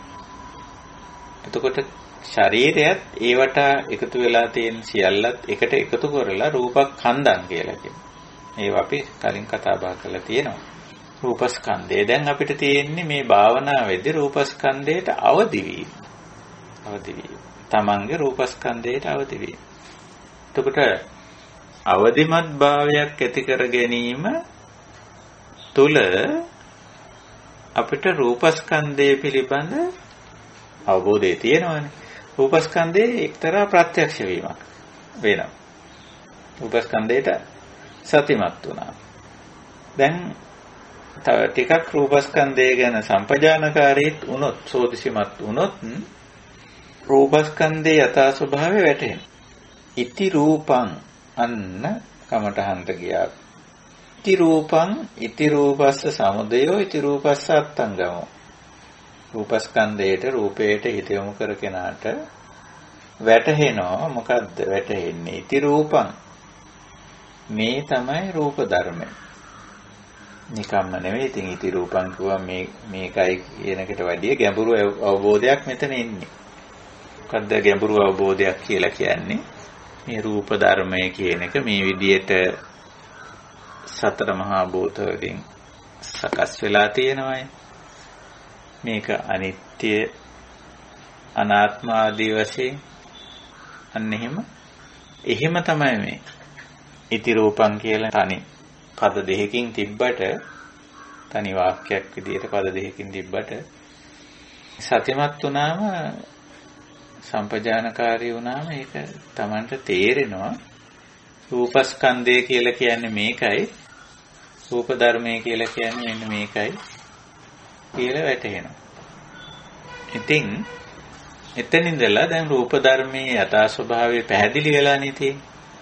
වැටහිලානේ තියෙන්නේ. තේරිලානේ තියෙන්නේ. එතකොට දැන් අපි එතන ඉඳලා මොකද්ද අපේ කෘත්‍ය? කාර්යය මොකද්ද? කාර්යය නම් අර සතිපට්ඨානයේදී නිතරම කියනවා අනිශ්චිතෝච විහෙරති නච කිංච උපාදීයති. ස්කන්ධ සම්බන්ධයෙන් අපේ සිද්ධ වෙන්න පුළුවන් දේ හැටියට පෙන්වන්නේ උපාදාන වීමනේ. තණ්හා මාන දිට්ඨි වශයෙන් ගන්න ස්වභාවය තමයි උපාදාන කියලා කියන්නේ. ස්කන්ධ පංචකයේ පංචස්කන්ධය පිළිබඳව ඇති වෙන්න පුළුවන් ගැටලුව හැටියට බුදුදහම පෙන්වන්නේ ඒක. ඉතින් අපි සතිමත් වුණාම අපිට තේරෙනවා පංචස්කන්ධය කියන එක ස්වභාවික දෙයක් කියලා. ධර්මතාවයක් කියලා. ඔන්න දැන් ධම්මානුපස්සනාවේ ඒකයි ඔය. ධම්ම යටතේ මේවා දක්වලා තියෙනවා. ධර්මතාව. ඉතින් එහෙම බලපුවාම රූපය, රූපකාය වටා එකතු වෙලා තියෙනවා යම් දේවල්. ඒව ධර්මතාවනේ. දැන් මම සරල උදාහරණ කියන්නම්. මේ ශරීරයේ සකස් වෙලා තියෙන අංග ටික බලන්න. කේසාලෝමා නඛා දන්ත ආදී වශයෙන් හිතලා බැලුවොත් මේ ශරීරාංග මේ විදියට සකස් වෙලා තිබීම සබදාහමේ ලක්ෂණයක්. ඒක ධර්මතාවයක්නේ. ධර්මතාවය. අපිට ඒක ඒ විදියට අවබෝධ වෙනවා. ඊළඟට දැන් මේ ශරීරයේ පැවැත්ම සඳහා සකස් වෙලා තියෙන දේවල් බලන්න. ආහාර වශයෙන් තියෙන දේවල්, ජලය වශයෙන් තියෙන දේවල්, වාතය. මේ දේවල් මූලික වශයෙන් ශාරීරික පැවැත්මට අවශ්‍යනේ. අවශ්‍යයිනේ වායෝ ධාතු. හුස්ම ගන්නවානේ අපි නිතර. ආහාර පාන ගන්නවානේ. ඔය වගේ දේවල් බලන්න. ඒවත් ඉතින් ස්වභාවික දේවල් නේ. අපි සකස් වෙලා තියෙන දේවල්. ඉතින් අපි ගහේ කොලේදී නෙලාගෙන කඩාගෙන ආහාර හැටියට ගන්න. ශරීරයේ හරි ස්වභාවික සබදාහමට අදාළ ස්වභාවික දෙයක්. ඊට පස්සේ ඒකේ පොදු ලක්ෂණ ටිකත් අපිට ග්‍රහණය වෙනවා. නැත්තම් ගෝචර වෙනවා. අපිට වැටහෙනවා. මේ රූපකාය, රූපස්කන්ධේ පොදු ලක්ෂණ ටිකත් වැටහෙනවා. පොදු ලක්ෂණ කියන්නේ මොනවද? අනිත්‍යයි. ඕකනේ පොදු ලක්ෂණයක් නේ. අනිත්‍යතාව පොදු ලක්ෂණය. අනත්තතාව පොදු ලක්ෂණය. විපරිණාමතාව පොදු ලක්ෂණය. පටිච්චසමුප්පන්නතාව පොදු ලක්ෂණය. සමුදය වුණා වගේම වය වෙන එක පොදු ලක්ෂණය. ඒ කියන්නේ සියලු රූප ධර්ම වලට පොදු ලක්ෂණය. එතකොට අපි රූප ධර්මය ස්වභාවික දෙයක් හැටියට තේරුම් ගන්නවා. රූප ධර්මයට නැත්නම් රූපකායට රූප ධර්ම වලට පොදු අනිත්‍ය ආදී ලක්ෂණ තේරුම් ගන්න. මේක ස්වභාවික දෙයක්. ඒකයි කමඨහනේ තියෙන ඉති රූපං ඉති රූපස්ස සමුදයෝ ඉති රූපස්ස අත්තංගමෝ කියලා. මේක රූපය ඒ වගේ මේක මෙහෙමයි මේක හටගන්නේ, මෙහෙමයි මේක පවතින්නේ, මෙහෙමයි මේක නැති වෙන්නේ. හට ගැනීමක්, පැවතීමක්, නැතිවීමක් පේන්න තියෙනවා. රූප කාය රූප ධර්ම ලෝපාදෝ පඤ්ඤායති. පඤ්ඤායති කියන්නේ එහෙම පේන්න තියෙනවා අපිට ප්‍රකටයි කියන්නේ. ඊළඟට වයෝ පඤ්ඤායති. වැයවීම, ගෙවි යාම, විපරිණාමය වීමක්, වයසට යාම පඤ්ඤායති. ඒත් අපිට ප්‍රකටයි පේන්න තියෙන්නේ. අඤ්ඤතත්තම් පඤ්ඤායති. සම්පූර්ණ ඒ අන්‍යම තත්වයට, අන්‍ය තත්වයකට, අඤ්ඤ තත්ත පත්වීමක් පේන්න තියෙනවා. ඉතින් දැන් ওই විදියට තේරුම් ගත්ත රූපස්කන්ධය අපි පංචස්කන්ධේ රූපස්කන්ධය ගැන විතරක් අවධානය යොමු කරමු. ওই විදියට තේරුම් ගත්ත පංචස්කන්ධයට උපාදාන වීමේ අවශ්‍යතාවයක් ඇත්තටම පැන නගින්නේ නැහැ. මේක තණ්හා මාන දිට්ඨි වශයෙන් අල්ලගන්න. එහෙම නැත්නම් මේකට ඇලෙන්න, ගැටෙන්න, මුලා වෙන්න අවශ්‍ය නැහැ. එහෙම අවශ්‍යතාවයක් පැන නගින්නේ. අන්න ඒකයි මෙතන අනිශ්චිතෝ විහෙරති කියලා කියන්නේ. උමනාවක් නැහැ. රූප ධර්ම, රූප කාය, රූපඛන්ධ ওই විදියට ඕක විස්තර කරලා තියෙනවා. ගොනු වෙනවා. රූප නමින්. ඒ කොහොම වුණත් ගැටලුවක් නැහැ. දැන් අපිට රූප ස්කන්ධය, රූපඛන්ධය ප්‍රකට නිසා, පැහැදිලි නිසා අපිට මේට අනිශ්චිත විහරණයට යොමු වෙන්න අපිට පුළුවන්කම තියෙනවා. ඇලෙන්නේ, ගැටෙන්නේ, මුලා වෙන්නේ නැතුව කටයුතු කරන්න. ඉතින් ඕක තමයි කන්දපබ්බේදී පැහැදිලි කරන්නේ කමඨහන හැටියට. ඉතින් අනිත් ස්කන්ධ වලටත් අපි මදක් අවධානය යොමු කරොත් ඒව ගැන ගොඩාක් විස්තර ඉදිරිපත් කරන්න මම බලාපොරොත්තු වෙන්නේ නැහැ.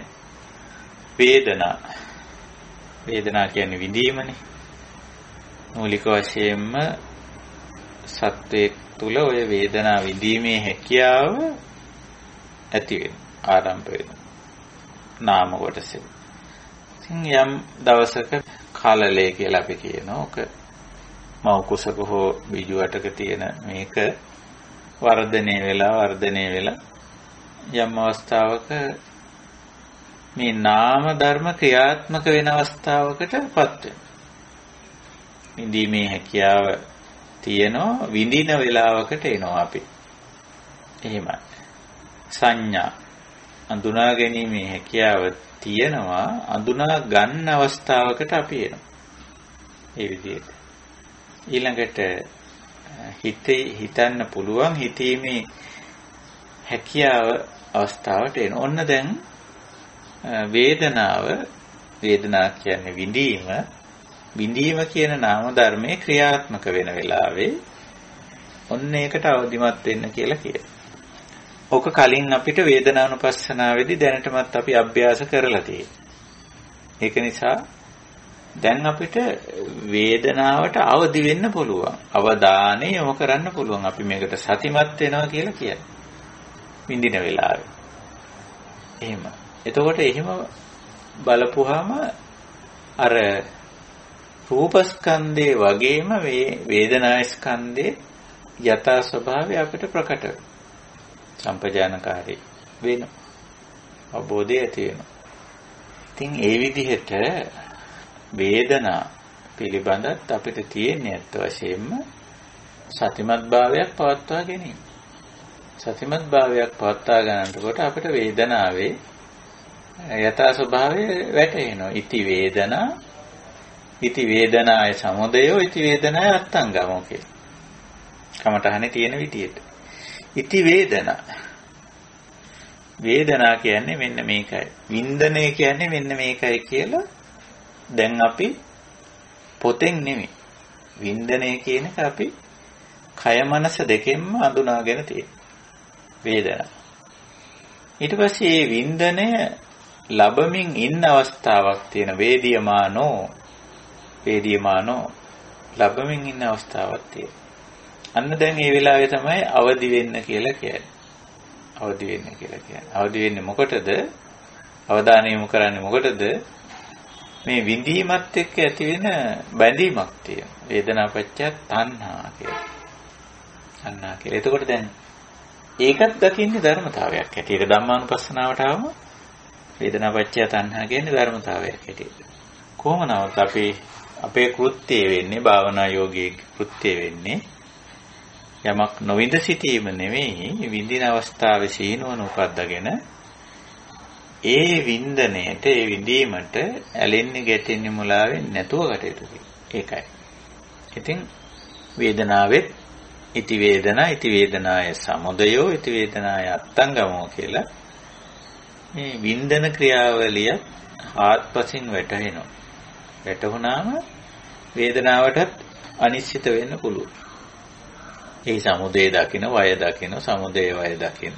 ඒක අපිට දැන් අවබෝධයක් තියෙනවා නැත්නම් පංචස්කන්ධ පිළිබඳව අපි කතා කරලා තියෙනවා ඊට කලින් සූත්‍ර දේශනාවලදී. ඒ ඔය විදිහට වේදනාව නාම ධර්මයක් යම් දවසක ඒ නාම ධර්මයේ ක්‍රියාත්මක වෙන්න අවශ්‍ය පසුබිම සැකසුනොත් ඒ කියන්නේ විඳින්න අවශ්‍ය දේවල් ලැබුණොත් ඒ තමයි චක්කු රූප චක්කු සංපස්ස. ඔය තුන ලැබුණොත් එදාට ඒ මොහොතට සිද්ධ වෙනවා චක්කු සංපස්සජා වේදනා විඳීම. ඒ සමාධිය කරගෙන කෙරෙන විඳීම ඒ වෙලාවේ සිද්ධ වෙනවා. ඊළඟට සෝතංච පටිච්ච සද්දේච සෝත විඥාන තින්නං සංගති පස්සපච්චය වේදනා. සෝත සම්පස්සජා වේදනා එතන නේ.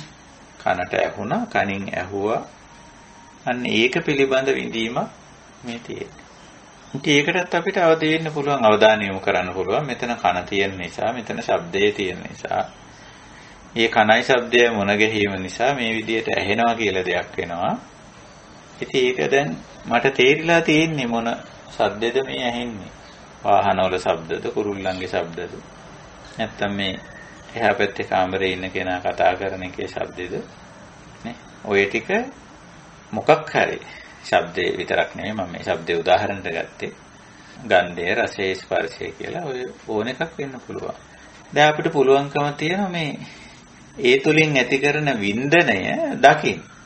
රූපය දැක්කම ඒයින් ඇති වෙන වින්දනය Tamanට දකින්න පුළුවන් ඇතුළතේ. ශබ්දය ඇහුනම ලැබෙන වින්දනය. හැබැයි වින්දනය ආපහු කොටස් තුනකට බෙදෙනවා. අපි ඉතින් විස්තර වශයෙන් නොකිය සුඛා දුක්ඛා දුක්ඛම සුඛා කියලා සාමිෂ නිරාමිෂ වශයෙන් බෙදෙනවා. ඉතින් ඒවා දන්න නිසා මම මේ වින්දනය කියන වචනේ විතරක් මෙතෙන්දී පාවිච්චි කරන්නේ. ඒක වින්දනය කියන වචනේ පාවිච්චි කරාම වේදනා පාලි වචනේ මූලික වශයෙන් සුඛා වේදනා, දුක්ඛා වේදනා, අදුක්ඛම සුඛා වේදනා කියන තුනම අයිති වෙනවා. ඉතින් ඔන්න ඔය වින්දනේ, ඔය වේදනාව හරිම ස්වභාවික දෙයක්. ස්වභාවික දෙයක්. ඒක තේරුම් ගන්න. ඉතින් වේදියමානෝ විඳින ගමන් දැන් ඔය මම කියාගෙන ආවේ කලල අවස්ථාවේ තියෙන වේදනා මාත්‍රයක් විඳීමේ හැකියාවක්. ඊට පස්සේ විඳීමේ හැකියාව ක්‍රියාත්මක වෙන්න අවශ්‍ය කරන දේවල් යම් දවසක ලැබෙනවා. රූපය, ශබ්දය, ගන්ධය, රසය, ස්පර්ශය ආදී වශයෙන්. ඉතින් ඔය සිද්ධි ටික, ඔය වේදනා කියන ධර්මතාවය අපිට තේරුම් ගන්න පුළුවන් මේක පටිච්ච සමුප්පන්නයක්, හේතුඵල ධර්මතාවයක් කියලා. එහෙම අවබෝධ කරගත්ත කෙනෙකුට වේදනා හේවත් විඳීමට නිශ්චිත වෙන්න අවශ්‍යතාවයක් නැහැ.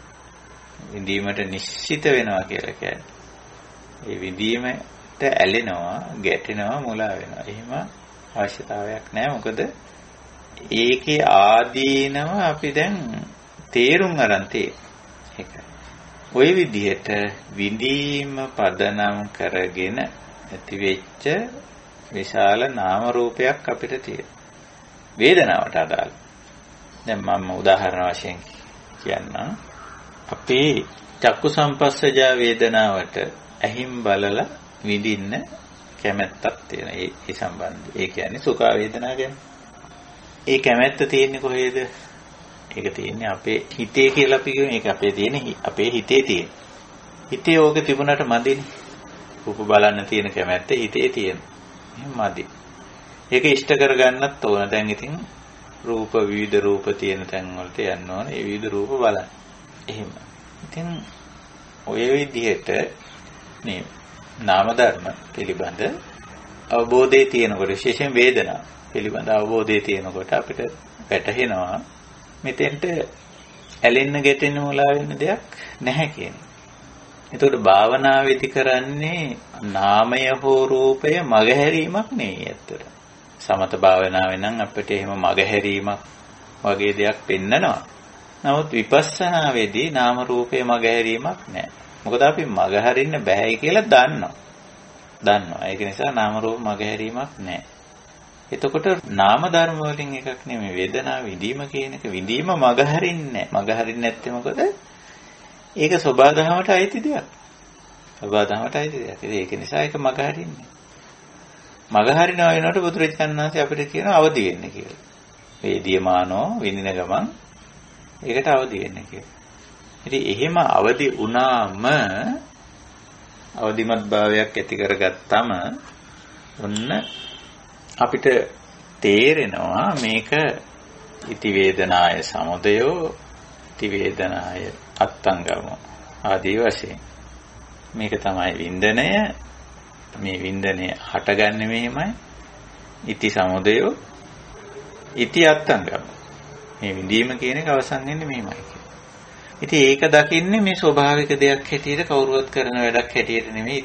ඉති වේදනා කියන නාම ධර්මයයි ඒ ක්‍රියාත්මක වීමයි කියන එක ස්වභාවික සංසිද්ධියක්. ඉති වේදනාය සමුදයෝ වින්දනය කියන එක හට ගැනීමත් ස්වභාවික දෙයක්. වේදනාය අත්තංගමෝ ඒක කෙලවර වීමත් ස්වභාවික දෙයක්. දැන් ඔය අවබෝධයට ආපුවාම අපිට අවශ්‍ය වෙන්නේ නැහැ වේදනාවට ඇලෙන්න ගැටෙන්න මුලා වෙන්න. වුමනා වෙන්නේ නැහැ. ඒ දැන් අපිට ස්කන්ධය පිළිබඳ ගැඹුරු අවබෝධයකට අපි ඇවිල්ලා එහෙමයි. ඉතින් ඔන්න ඔය විදිහට මම අද ඔය ස්කන්ධ දෙකකට අවධානය යොමු කරා. විශේෂයෙන් රූප ස්කන්ධ සහ නාම ස්කන්ධ වලින් වේදනා. අපි ඉදිරියටත් අවධානය යොමු කරමු. සංඥා සංකාර විඥාන කියන ඒවත් නාම ධර්ම. ඉතින් ඕවා දැනට පවතින්නේ ස්කන්ධ වශයෙන්. දැන් නාමයි රූපයි හැටියට දේශනා කරලා ඊළඟට ස්කන්ධ වශයෙන් උද්දේශනා කරන්නේ මොකද? ස්කන්ධ සකස් වෙනවනේ. දැන් දැනට තියෙන ස්කන්ධ වශයෙන්නේ රූප ස්කන්ධය අපිට පැහැදිලි ප්‍රකටයි. ඊළඟට වේදනා ස්කන්ධයත් අපිට පැහැදිලි. වේදනා ගොඩක් විඳීම් ගොඩක් ගොඩ ගැහිලා තියෙන, එක්රැස් වෙලා තියෙන, එකතු වෙලා තියෙන. ඒක ස්වභාවය. ඉතින් එහෙම එකතු වුණාම, එක්රැස් වුණාම, ගොඩ ගැහුණාම ඒක කන්දක් කියලා කියනවා. වේදනා කන්දක්. මේ වේදනා කන්ද අපි පරිහරණය කරනවා. පරිහරණය නොකරන්නේ නැහැ. පරිහරණය කරනවා. භාවිත වෙනවා. නමුත් අපිට වැටහෙනවා මෙතන ඇලෙන්න ගැටෙන්න මුලා වෙන්න දෙයක් නැහැ කියලා. රූප ධර්ම ගොඩක් රූප කායකුත් තියෙනවා අපිට. ඒවට රූප ධර්ම ගොඩකුත් තියෙනවා. රූපස්කන්ධය. වේදනා කියන නාම ධර්මයකුත් තියෙනවා. ඒ විඳීම කියන නාම ධර්මයේ හරහා බොහෝ විඳීම් කියන ඒවා එකතු වෙලා තියෙනවා. විඳින ක්‍රම හැදිලා තියෙනවා. මම කියන්න ගියේ ඔය චක්කු සම්පස්සජා වේදනා වගේ එකක් ගත්තා. ඉතින් ඇහෙන් රූපයක් බලලා ඒක විඳින්න ඕන නිසා අපි ඒකට නොයේක උපකරණ හදාගෙන තියෙනවා. නාට්‍ය නැටුම් වගේ දේවල් වෙන්න පුළුවන්. බලලා චිත්‍ර මොනවා හරි මූර්තිය කැටයම් මොනවා හරි දේවල් අපි බලන්න හදාගෙන තියෙනවා. ඒවා ඒ තැන්වල ඔබ්බල තියෙනවා. පිටවල තියෙන තිබ්බම ඉතින් අපි ඒක දිහා බලලා කිසියම් වින්දනයක් ලබනවා. මේක හරි ලස්සන කියලා ඉතින් යම් කිසි විඳීමක් එතන තියෙනවා. ඒ විදිහ අනිත් පැත්තට ඕක තියෙන්න පුළුවන්. මේක හරි කැතයි, මේක අශෝභනයි. ආදි වශයෙන් කියලා. විඳීම ඍණ පැත්තට තියෙන්න පුළුවන්, ධන පැත්තට තියෙන්න පුළුවන්. ඉතින් කොහොම නමුත් දැන් අපිට තේරෙනවා විඳීම ධර්මතාවයක් වේදනා ස්කන්ධය. විඳීම් පිළිබඳ මතක ගොඩක් වේදනා ස්කන්ධය කියලා කියනවා. ඒකත් හරි ස්වභාවිකයි. ඒකත් ස්වභාවිකයි. ඉතින් ওই විදිහට තේරුම් ගත්ත කෙනාට ඉති වේදනායි සමුදය ඉති වේදනායි අත්ංගම වශයෙන් ඒකේ යථා ස්වභාවය තේරුම් ගත්ත කෙනෙකුට මේ කියන කුසලතාවයට එන්න පුළුවන්. මොකද කුසලතාවය අනිශ්චිතෝ විහෙරති නච්ච කිංච උපාදීයති. ඒක තමයි කුසලතාවය. ඉතින් අපිට තියෙන්නේ භාවනා යෝගින් හැටියට කරන්න තමයි යමක් තියෙන්නේ. අපි සාමාන්‍ය විවහාරය කියන්නේ භාවනා කරනවා කියලා. ඔය භාවේති කියන වචනේ ඒ කිරීම අර්ථයේ තියෙනවා. භාවේති වඩනවා. එතකොට මේකේ කෘත්‍ය පැහැදිලිනේ. කෘත්‍යයක් තියෙනවා කියලා. එතකොට දැන් අපි කමඨහන තේරුම් අරගෙන ඊට පස්සේ තියෙන අපිට කෘත්‍යය. ඉතින් ඔය කෘත්‍යය කරන්න අපිට උපකාරී වෙන්නේ මොකද්ද කියලා බැලුවම අර පැත්තෙන් අපිට පේනවා සති සම්පජඤ්ඤ විරිය තුන තමයි අපිට උපකාරී. විශේෂයෙන් සතිය අපිට උපකාරී වෙනවා ස්කන්ධයට අවදි වෙන්න, වේදනා ස්කන්ධයට අවදි වෙන්න. ඊළඟට සම්පජඤ්ඤය අපිට උපකාරී වෙනවා. ඒක යථා ස්වභාවයේ පොදු ලක්ෂණේ පෙන්න. විරිය තියෙනකොට ඒක උපකාරක ධර්මයක් කරගන්න පුළුවන්කම තියෙනවා. ඇලෙන්නේ ගැටෙන්නේ මුලා වෙන්නේ නැතුව ඉන්න. පවතින. ඒකට විරිය ඕන කරනවා. මේකට මම පාවිච්චි කරන උදාහරණයක් තියෙනවා. මේක මට වැටහිච්ච උදාහරණයක්. භෞතික උදාහරණයක් මේ කියන්නේ. සමහර වෙලාවට ඔය ඇත්තෝ දැකලා ඇති පැරණි ඔරලෝසු අපේ මේස උඩ තිබුණා මේ ටික් ටික් ගාලා ඔහම වැඩ කරන කුඩා ඔරලෝසුවක් තිබුණා. ඉතින් ඕක ඇතුලේ මේ අපිට පේනවා මේ දුන්නක් කියලා එකක් තියෙනවා. ඒක අකුලලා තියෙනවා. ඒක අකුලපුවාම මේ දුනු පටියේ ස්වභාවය නිතරම ටෙන්ෂන් එක තියෙන්නේ දිගහැරෙන පැත්තට. දිගහැරෙන්න තමයි බලන්නේ. එතකොට එන්නේ දිගහැරෙන පැත්තට ප්‍රතිරෝධයක් දාලා ඒ දිගහැරීමට තියෙන උනන්දුව ඒ බලය ප්‍රතිරෝධයක් කරා අරගෙන එනවා. තව පොඩි පොඩි ප්‍රතිරෝධ වලට ඔක මාරු කරගෙන අර බලය මේ හුවමාරු කරගෙන එනවා කුඩාම තැනකට. එතන තියෙනවා බැලන්ස් ටාප් එක කියලා එකක්. මම දන්නේ ඕකට කියන්නේ එහෙමයි. ඒ බැලන්ස් ටාප් එක කියන එක තනි පැත්තට කරකින එකක් නෙමෙයි. දෙපැත්තට කරකින. දෙපැත්තට කරකි මොකද කරන්නේ? අර දුන්නේ තියෙන අර දැඩි බලය දිගහැරින්න තියෙන බලය එක සැරේට දිගාරින්න නැතුව හිමීට දිගහරින්න. ඒ සඳහා බලය ගන්නේ බැලන්ස් ටාප් එක බලය ගන්නේ දුන්නේමයි. වෙන දෙයකින් නෙවෙයි. ඒ කියන්නේ අර දිගහැරෙන්න තියෙන දැඩි බලය දිගහැරීමේ බලය ගන්නේ ඒ බැලන්ස් ටාප් එක ක්‍රියාත්මක වීම සඳහා බලය ගන්නෙත් ඒකෙන්මයි. එහෙම නැතු වෙනම බැටරියක් සම්බන්ධ කරලා ඒකට වෙනම බලය දීමක් නැහැ.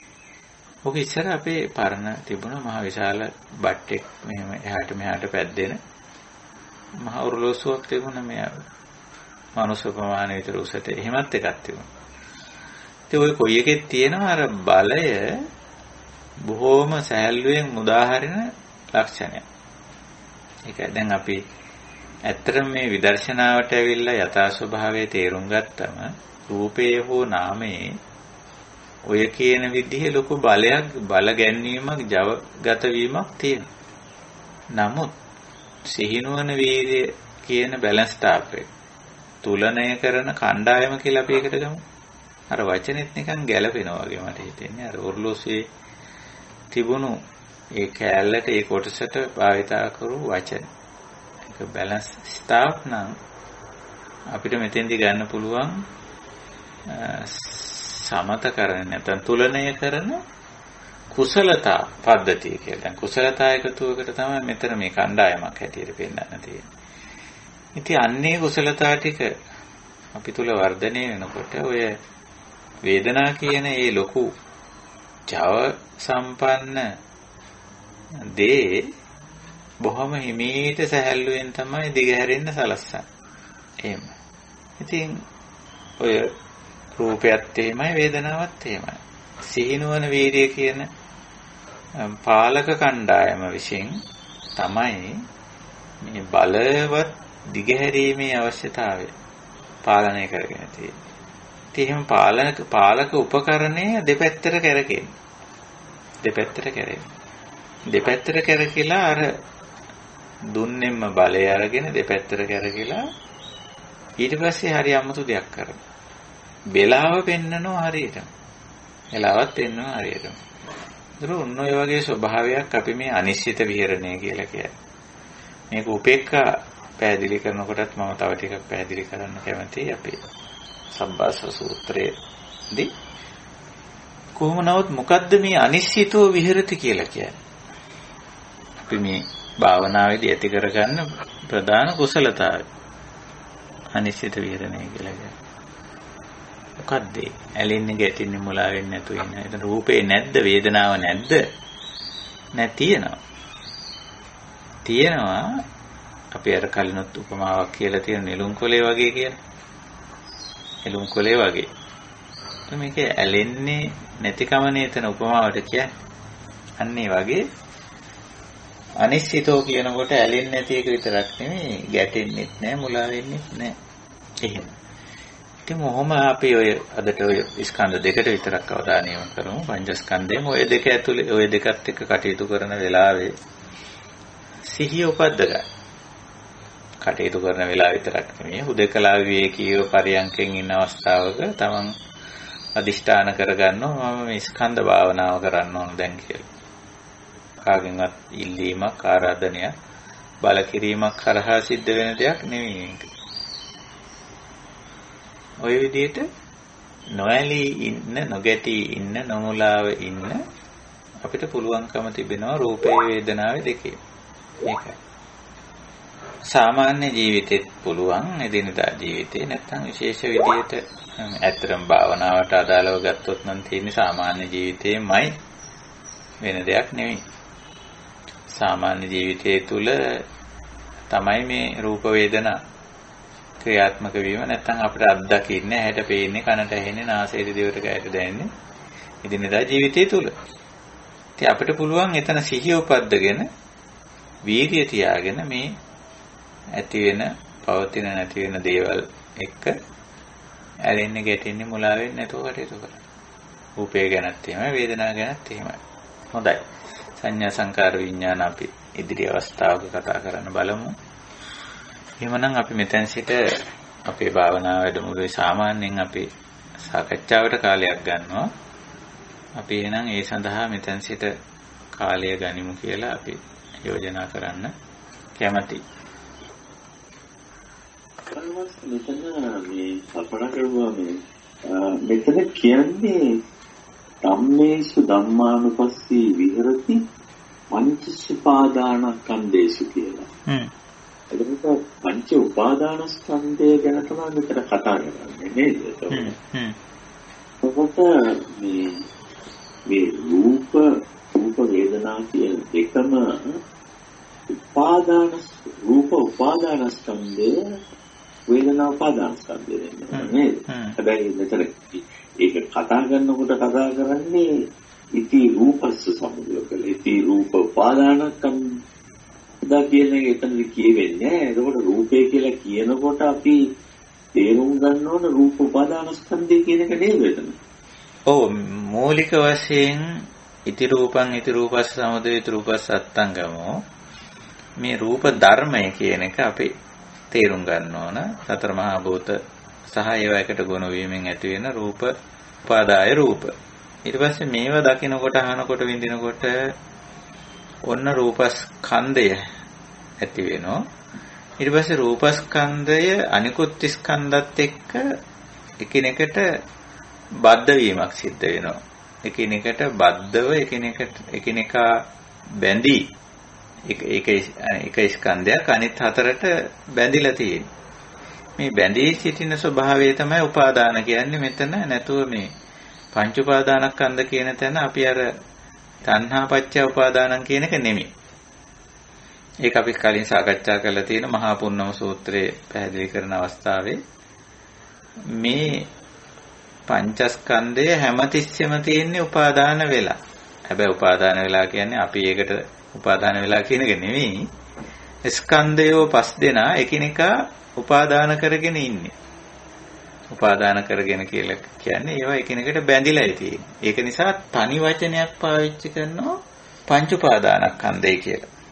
හැබැයි මේක මුලදී දක්වන්නේ රූප වෙනම නාම වෙනම. ඉති රූපං, ඉති වේදනා, ඉති සංඥා, ඉති සංකාරා, ඉති විඥාන. ධර්මතා වෙන වෙනම පෙන්නලා ඒ ධර්මතා වලින් ස්කන්ධ සකස් වෙනවානේ. ස්කන්ධ සකස් වෙලා ස්කන්ධ පවතින්නේ වෙන වෙනම හුදකලාව වෙන් වෙන්ම යුනිට් විදියට නෙමෙයිනේ. ඒකක වෙන වෙනම නෙමෙයි. එකට බද්ධව තියෙනවා. එකට බද්ධ වෙලා තියෙන නිසා කියනවා උපාදානස්කන්ධා කියලා. එතකොට දැන් ඔය මහා භූත රූප කියන එක මහා භූත රූප කියන එක එකයි රූප උපාදානස්කන්ධය කියන එකයි දෙකම එකද නැත්නම් දෙකක්? දෙකක් හැටියට අපිට ගන්න බෑ.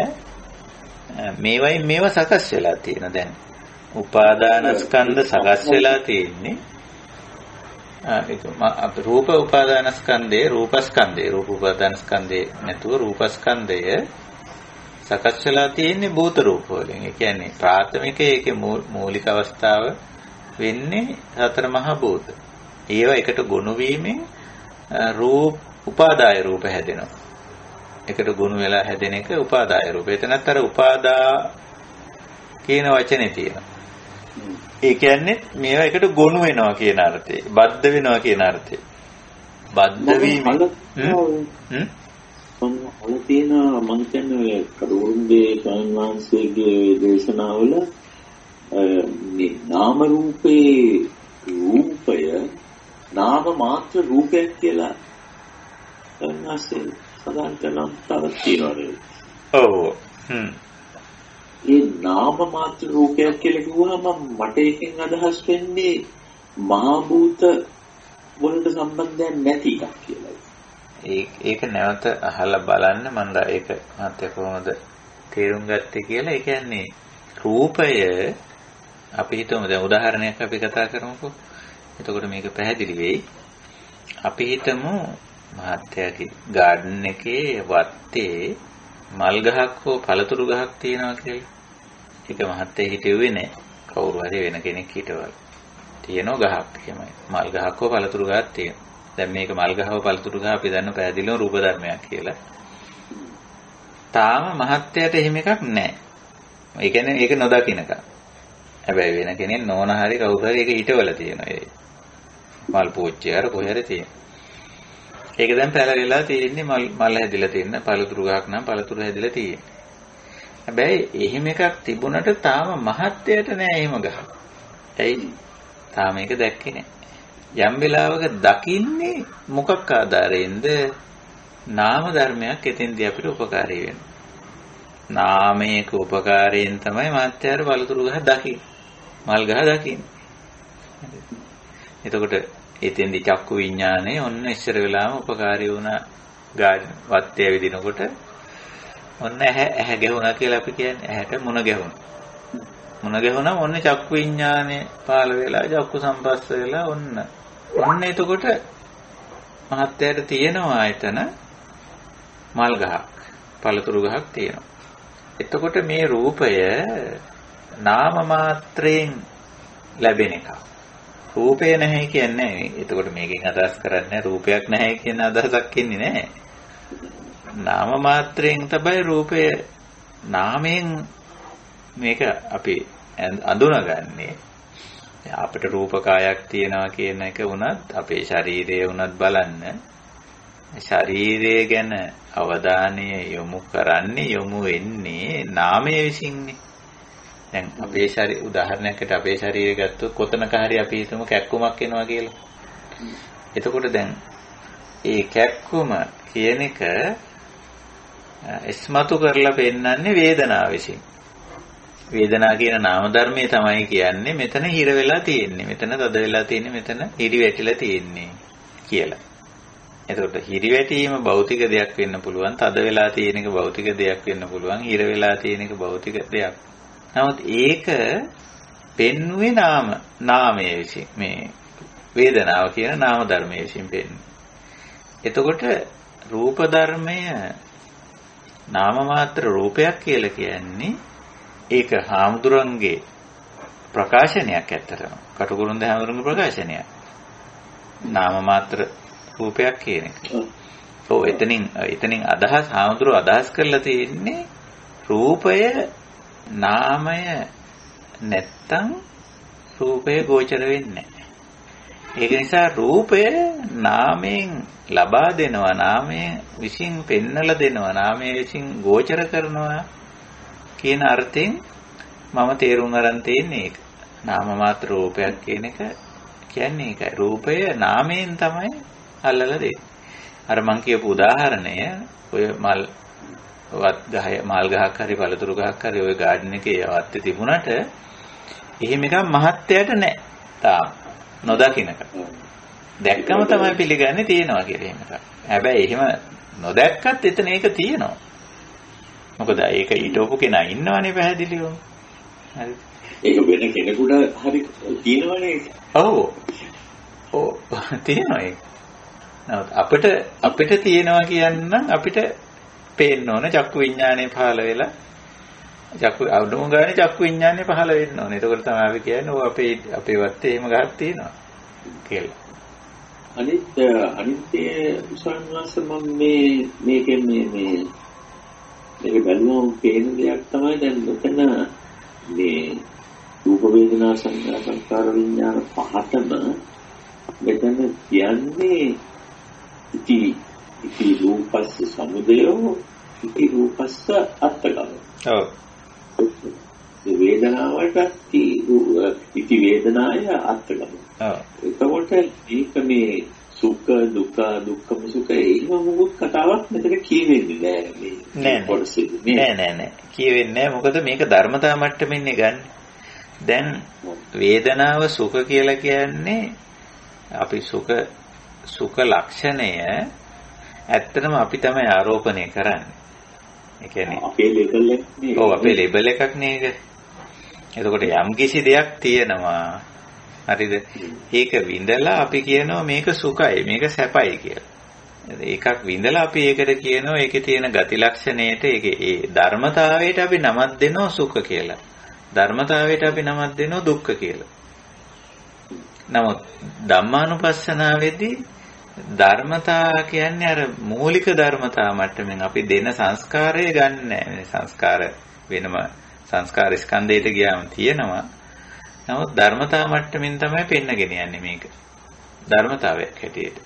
එතකොට ඒක නිසා ඉති රූපං රූප ධර්මේ ඉති වේදනා වේදනා ධර්මතාවය. ඉති සංඥා සංඥා කියන ධර්මතාවය. සංකාර ධර්මතාවය. විඥාන ධර්මතාවය. ධර්මතා මට්ටමින් පෙන්නන්නේ. ඒවයි ඉතින් යම් අර්බුද තියෙන දැන් රූප වල තියෙන එක තමයි රූප වලට අපි අර්ථකථන දීලා තියෙන ලේබල් අලවලා තියෙන.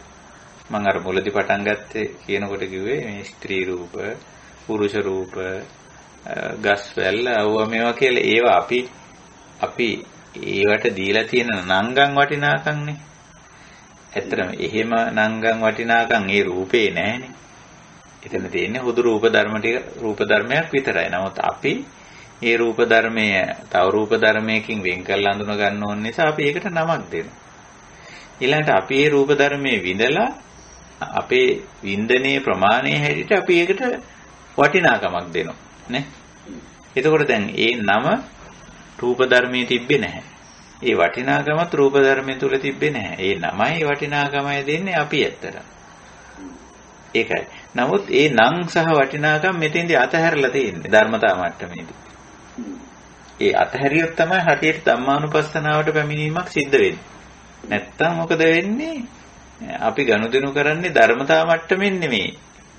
අර අපි දීපු නම එක්ක ගනුදෙනුවක්. ඊට පස්සේ අපි දීපු වටිනාකම එක්ක ගනුදෙනුවක් පටන් ගන්නවා. ඉතින් ඒව ඇත්තටම සංකාරවලදී පෙන්නනවා. සංකාර වලට එනකොට පෙන්නන්නේ ඒව තමයි. ඉතින් සංඛාරවලත් මූලික අවස්ථාව ගත්තම ඉතින් සකස් වීම සකස් කිරීම ඉතින් ඒවා දෙවනුව පෙන්නනවා ඒවා කොයි විදිහට මේ ගැටලුවටපත් වෙනවද කියලා. උපාදාන වගේ ඒවා ධර්මතා නෙවෙයිනේ. උපාදාන කියන්නේ අපේ මනසින් අපි ඇති කරගන්න අවිද්‍යාව නිසා ඇති කරගන්න ගැටලු. ඉතින් රූප වේදනා සංඥා සංකාර විඥාන තුනම පෙන්눔 කරන්නේ ධර්මතා මට්ටමින්. මෙතන ධර්මතා මට්ටමින් පෙන්눔 කරලා ධර්මතා මට්ටමින්ම පිළිගන්න පුළුවන් වුණොත් උපාදානයට යන්නේ නැහැ. දැන් අපි හිතමු අර මහත්යාගේ ඉඩමේ තියෙන අර නෝනා හිටපු එළවලු ගහ හරි මොකක් හරි තියෙනවා කියලා. එතකොට ඕක දැකලා මහත්යා කියන්න පුළුවන් මේ මොකද්ද මේක මේ වල් ගහක් නේ කියලා. නෝනා කියන වල් ගහක් වෙන්නේ කොහොමද? ඕක මල් ගහක් කියලා. හරිද? එතකොට දෙන්නම රූප ධර්ම මට්ටමින් මේක ගත්තනම් කිසි පැටලෙවිල්ලක් නැහැ. හැබැයි එක්කෙනෙක් මේක වල් ගහ අනිත් එක්කෙනා මල් ගහ කියන්නේ දෙන්නගේ ඒ දෙන්න විඳලා ඒකෙන් ලබාගත්ත අර්ථකථනය වින්දනේ පදනම් කරගෙන ඉදිරිපත් කරන දෙයක්. ඒක දෙවෙනි මට්ටම. නමුත් අපි පළවෙනි මට්ටමින් ඕක යන්න පුළුවන්කම තියෙනවනම් ධර්මතා මට්ටමින් අපිට යන්න පුළුවන්කම තියෙනවනම් ගැටලුවක් වෙන්නේ නැහැ. ඒකයි. තිරුවන් සරණයි. අවසරයි ස්වාමීන් වහන්සේ. වහන්සේ මේ අනිශ්චිත ස්වභාවය විස්තර කරන අර පරම ලෝසුවක් ක්‍රියා කරන උදාහරණය විස්තර කරානේ. ඔව්. ඉතින් මේක හරියටම ඒක තේරුම් ගත්තද කියලා අහන්නේ මේක ප්‍රශ්න කරන්නේ. ඔව්. ඒ ඔර්ලෝසුවේ ක්‍රියාකාරීත්වයේදී අර දුන්නෙන් ලැබෙන ශක්තිය බැලන්ස් ෂාෆ්ට් එකට ඇවිල්ලා ඒ ශක්තිය බැලන්ස් ෂාෆ්ට් එකේ තියාගන්න නැතුව මුදාහරින ඔර්ලෝසුවේ කටුව කරකින්නේ. ඒ වගේ දෙයක් වහන්සේ විස්තර කෙරේ නේද? ඔව්. එතකොට අපි ඒක මේ අනිශ්චිතභාවය කියන එකට සම්බන්ධ කරගන්න කරලා තේරුම් ගන්න හැදුවොත් මේ විදිහට මම තේරුම් ගත්ත එක හරියද දන්නේ නැහැ. ඒ කියන්නේ අපි දැන් මොකක් හරි වේදනාවක් නිසා ඒ කියන්නේ වේදනාව ඇති වෙන්න යම්කිසි අපි හිතනවා ශක්තියක් ලබා ගත්තා කියලා. අපි ඒ ලබාගත් ශක්තිය මුදාහැරියේ නැත්නම් අපි ඒ තුලින් උපාදානයක් ඇති කරගන්නවා. අපිට මුදාහරින්න පුළුවන් නම් ඒක අපි අනිශ්චිත වෙනවා. ඒ වගේ සම්බන්ධතාවයක් දුන්නාන්ස විතර නේ. ඔව් බොහෝ දුරට මහත්යාගේ විග්‍රහය හරි. දැන් වේදනාවම අර දුන්න අකුලල තියනවා වගේ එකක්. ඒක අර මේ සිහිනුවණින් තොරව ඒකත් එක්ක කටයුතු කිරීම හරියට නිකන් දුන්න එක සැරේට අත්තරියා වගේ එකක් වෙනවා. නමුත් සිහිනුවණින් යුක්ත වීම බැලන්ස් ටාප් එකට බාර දුන්නා වගේ එකක් මේක. එයා මොකද කරන්නේ? එයා දෙපැත්තට කැරකි ඒ අරකෙම්ම බලේ අරගෙන එයා දෙපැත්තට කැරකි දුන්නේ තියෙන ජවය එමීට මුදාහරිනවා. නේ? මුදාහරින. එතකොට වේදනාවට අවදි වෙනවා කියලා කියන්නේ වේදනාවට සතිමත් වෙනවා කියලා කියන්නේ ඔන්න ඔය දේ. එතකොට දැන් අපි මං අර උපමාවට බැලන්ස් ටාප් එක හැටියට කියන්නේ මේ සිහිනුවන වීර්ය කියන තුන. එතකොට අර වේදනාවේ විසින් මතු කරන දුක්ඛ වේදනා සුඛ වේදනා දෙක අපි ගත්තොත් බරපතල දුනු දෙකක් වගේ ඒක බොහොම ජව සම්පන්නයි. නිකන් ඕක ඇත්තරනොත් එහෙම මේ විශාල විනාශයක් වෙනෝනේ දුන්නක් කරකවල තියෙන වෙලාවකදී පැන්නොත් නේ එහෙම වෙනවා. ඒ වගේ එකක් තමයි සුඛ දුක්ඛ වේදනා දෙක. අර රූපයට දාලත් ඕක අපිට පැහැදිලි කරන්න පුළුවන්. හැබැයි සිහිනුවන වීර්ය ඔතෙන්ට කිට්ටු කර ගමන් අර දුන්නේ වේගයක හිමින් මුදාහරිනවා වගේ අර වේදනාවට ඉඩ ලැබෙනවා. අපි මේ වේදනාව විඳිනවා. විඳිනවා කියන එක ඔව් පාලනයක් ඇත්තටම තියෙනවා ඒක. ඒ අනිත් පැත්තෙන් මම අර කිව්වා නේද මේක බැලන්ස් ටාප් එක තව 아무තු වැඩක් කරනවා කියලා. ලස්සනට අනිත් පැත්තෙන් වෙලාව පෙන්නනවා කියලා. වරද්දක් නැතුව. ඔව්. ඔව්. නේ? එතකොට දැන් වේදනාවේ කෘත්‍යයත් හරිම අපූර්වට යනවා. ඒ කියන්නේ විඳිනවා ඒක අඳුනා ගන්නවා විදිහට. ඔව් අඳුනා ගන්නවා. ඒ වගේ මේ විඳීමේ ක්‍රියාවලියෙන් දැන් ඕනම සුඛ දුක්ඛ වේදනා ක්‍රියාවලියක තියෙනවා මේ අස්සාද ආදීනව කියලා දෙකක් තියෙනවානේ. එතකොට මේ අස්සාද ආදීනව දෙක තුල මේ විඳින කෙනා ඉන්නවා. විඳින කෙනා ඉන්නවා. ඒකේ මාත්‍රාව පෙන්නනවා වගේ වැඩක් මේක.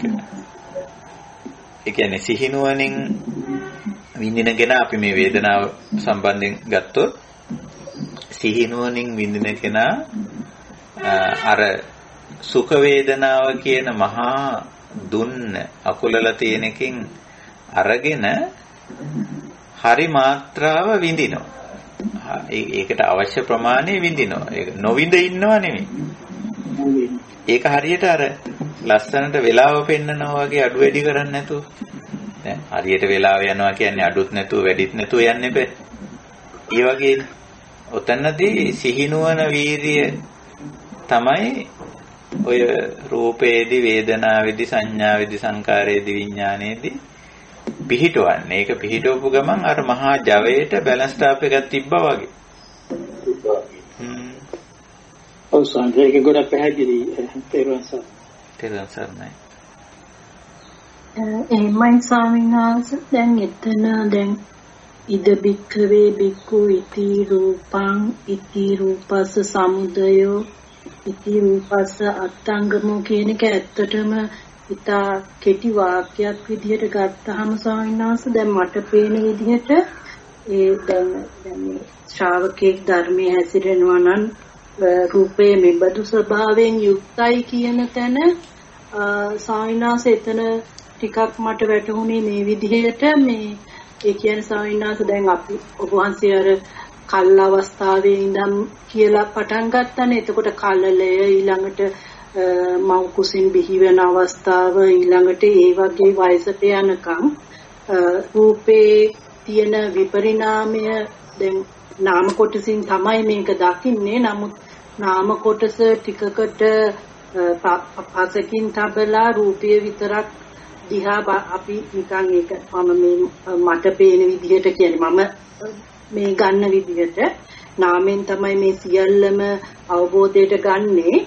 නමුත් ඒ රූපේ ඒ විපරිණාමය ඒ හට ගන්න හැටි වැයවි. ඊළඟට දැන් එළිය බාහිර දිහා දැක්කහමත් ඒකත් ඇසෙන් තමයි.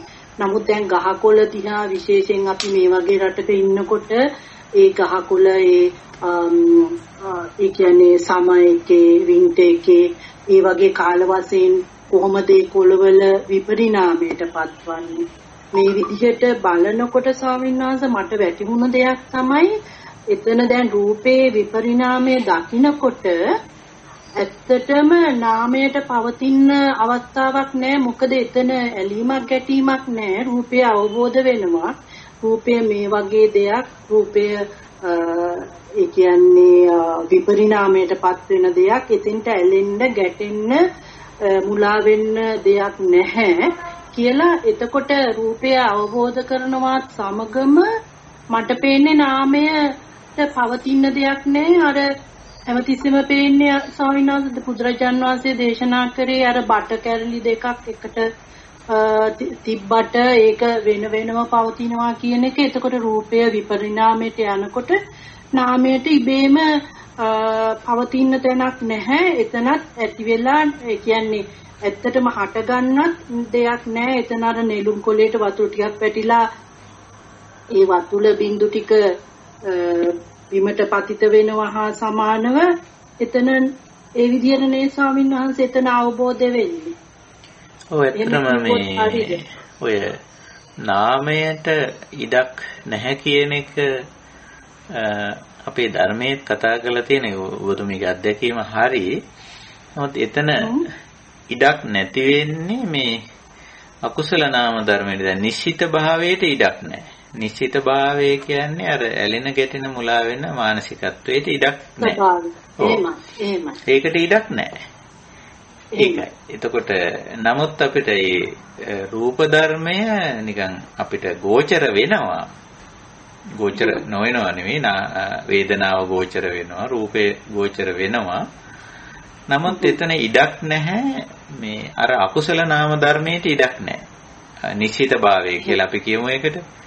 නිශ්චිත භාවයට ඉඩක් නැහැ. නිතරම තියෙන්නේ අනිශ්චිතව නෙළුම් කොලේ වගේ තමයි. තියෙනවා නමුත් අනිශ්චිතව. තියෙනවා නමුත් අනිශ්චිතව. ඒකයි අර විහෙරති අනිශ්චිතෝ. විහෙරති අනිශ්චිතෝ. ඒතර විහෙරති කියන එකෙන් නියෝජනය වෙනවා, කියවෙනවා, මේක පවතිනවා, භාවිත වෙනවා, පරිහරණය කරනවා කියන එක තමයි විහෙරති කියන එකෙන් කියවෙන්නේ. එහෙත් ඔබතුමී කිව්වාගේ අරකට ඉඩක් නැහැ. අර අකුසල ධර්මතාවයට ඉඩක් නැහැ. විහෙරති අනිශ්චිතෝ. ඒක හරි. ඒක හරි. එහෙමයි ස්වාමීන් වහන්සේ. හොඳයි ස්වාමීන් වහන්සේ. මට මේ විදිහට වැටහුණා. ඒකයි මම ඔබ වහන්සේගෙන් ඒ ගැන තවදුරටත් ඇහුවේ. මොකද ඒක අර වාක්‍යයක් විදිහට පොටි කරුණක් වුණාට එතන ලොකු එතන ගැඹීර බවක් තියෙනව නේද කියන එක. ඒ කියන්නේ ඒ රූපය මෙබඳු ස්වභාවයකින් යුක්තයි කියන තැන ඒ කියන්නේ එතනම තියෙනවා මෙතන මේ හට ගැනීමත් පැවතීමත් විපරිණාමයේම. ඔව් ඇත්තටම උතන පොඩි වාක්‍යයක් තමයි තියෙන්නේ. හැම පහටම තියෙන්නේ එකම විදිහේ සරල වාක්‍ය පහක්. ඉති රූපං ඉති රූපස්ස සමුදයෝ ඉති රූපස්ස අත්තංගමෝ. වේදනා සංඥා සංකාර විඥාන වලටත් එහෙමම. මේ නිකන් සරල පරිවර්තනයකට කියොත් රූපය මෙසේ, රූපේ හටගැන්ම මෙසේ, රූපේ නිමාව මෙසේ. එච්චරයිනේ. නමුත් ඔබතුමී කිව්වාගේ ඒක වාක්‍ය සරල වාක්‍යයක් වුණාට ඒක අපි බොහොම ගැඹුරින් ඉති රූපං කිව්වම මේ රූප ධර්ම වල සමස්තයම අපිට වැටහෙනවා. අපි වටහාගෙන තියෙන්න ඕනේ ඇත්තටම. ඉති රූපං රූප ධර්මයේ මෙසේ මේකයි මේක සතර මහා භූතය. ඒව උපාදාය වෙලා මෙහිම හැදෙනවා. ඒව ඊට පස්සේ ගොනු වෙලා මේ විදිහට සකස් වෙනවා. ඊට පස්සේ මේකේ මේ ස්වභාවය මේකයි, පොදු ස්වභාවය මේක අනිත්‍ය විපරිණාම මේ වගේ තත්වයකටපත් වෙනවා. ආදි වශයෙන් ওই සමස්තයම වැටුණා කියන එකයි ඉති රූපං කියන්නේ. ඊළඟට ඉති රූපස්ස සමුදයෝ කිව්වම ඒකේ හට ගන්න විදිය ආහාර සමුදය, රූප සමුදයෝ කියලා අපිට ඕක පැහැදිලි. ඊළඟට ඉති රූපස්ස අත්තංගමෝ.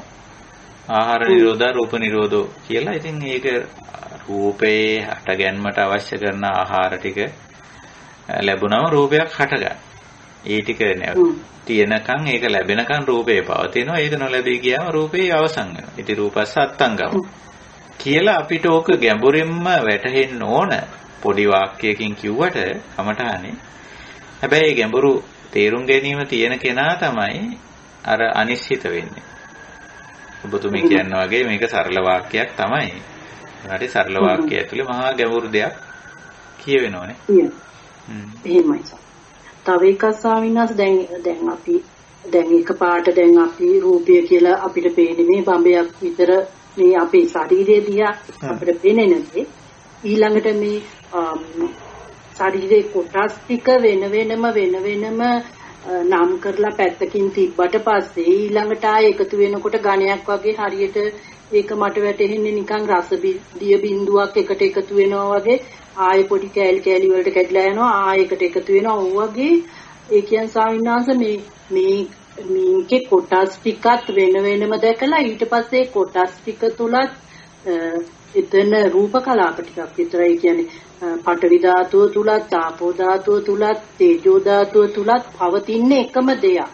ඒ කියන්නේ අපි නම් වශයෙන් දාගෙන මෙතන කෙස්ලොම් විදිහට ඒ විදිහට මෙනෙහි කරනවා. ඊළඟට ආයේ ඒක එකට ගන්නවා රූප ශරීරයේ ඝණයක් හැදෙනවා ආයේ කැලි වලට කඩනවා. ওই විදිහට ස්වාමීන් වහන්සේ මේ රූපස් ඒ කියන්නේ මේ රූපස්කන්ධය පිළිබඳවම කිසිම උපාදානයක් නොගෙන අර විදිහටම මෙනෙහි කරන්න එතන මට හිතෙනවා ඒ කියන්නේ රූපය පිළිබඳම විපරිණාමය දකින්න ඊටාම ඒ කියන්නේ ප්‍රායෝගික අභ්‍යාසයක් ලැබෙනවා වගේ කියලා. එහෙම නේද ස්වාමීන් වහන්සේ? ඔව් ඒක හරි. දැන් වතුර බින්දුවක් ගත්තම වතුර බින්දුවේ අපිට මේ ඇහැට පේනවා වතුර බින්දුවක්. ඒකේ ඕවල් හැඩයක්. ඒ වගේ දිලිසීමක්. ඒකේ එක්තරා විදියක නිකන් මෘදු බවක් චලනය වෙන ගතියක්. ওই ටික ඔක්කොම පේනවා. ඒකට අපි ඒකට නමක් දෙනවා වතුර බින්දුවක් කියලා. එහෙම තියෙනවා ඒකේ. නමුත් ඕක තව කඩලා බැලුවම අපිට ඕක විශ්ලේෂණය කරලා තව ඉතින් ඕකේ කැලි කොටස් කියන්න පුළුවන්. සමහරවිට භෞතික විද්‍යාඥයෙකුට ඕකේ H2O තියෙන්නේ කියලා කියන්න පුළුවන්. හයිඩ්‍රජන් 2යි ඔක්සිජන් 1යි මේකේ තියෙන්නේ. මේක එකතු වුණාන් පස්සේ තමයි මේ ජලය වෙන්නේ කියලා. ඊට පස්සේ ජල බිඳුවක් වෙන්නේ කොහොමද කියලාත් ඕනනම් එයාගේ විද්‍යාවෙන් කියයි. එතකොට අපි ඔය සමස්තයේ තේරුම් අරගෙන මේ ජල බිඳුවත් එක්ක අපේ කෘත්‍යය තමයි භාවනාවේදී ඊටම වැදගත් වෙන්නේ. රූප ධර්මයත් එක්ක අපේ කෘත්‍යය තමයි අර නිතරම කියන්නේ අනිශ්චිතෝ විහෙරති නච කිංච උපාදීයති කියන්නේ. වේදනාවත් එහෙමයි. වේදනාව කියන එක අපිට නොඑක් විදිහට විශ්ලේෂණය කරන්න පුළුවන් නේ. දහමෙත් ඒක කඩලා පෙන්නනෝනේ. සුඛ දුක්ඛ දුක්ඛම සුඛ කියලායි සාමිසා නිරාමිසා කියලායි. කොහොමම කඩලා කොටස් කරලා වෙන් කරලත් පෙන්නනවනේ. ඒකට කමක් නැහැ. ඒක අර තේරුම් ගැනීම සඳහා කොටස් කරලා දැන් Tamanට උනත් කොටස් වෙන් වෙලා හොඳට වැටහෙනවා නම් ඒක කමක් නැහැ. ඒක හොඳයි. මේකේ මේ රූපේ මෙහෙම නේද? මේ විදිහට කොටස් වෙලා නේද? සතර මහා භූත නේද? ඒවයි තව ඕනනම් අපිට අනු කොටස් පෙන්නනවා නේද කියලා. එහෙම තේරුණාට කමන්නේ. නමුත් අන්තිම වශයෙන් අපි මේ රූප ධර්මයත් එක්ක අපේ ගනුදෙනුව කොහොමද?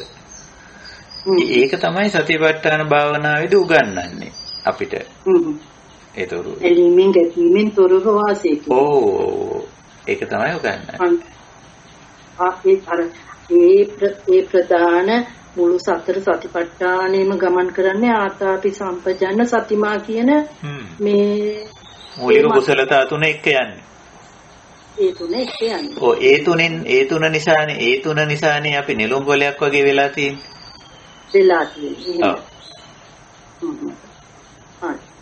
හොඳයි ස්වාමීන් වහන්සේ වැටුණා. වහන්සේට බොහෝ කුසලයක් වේවා. තෙරුවන් සරණයි.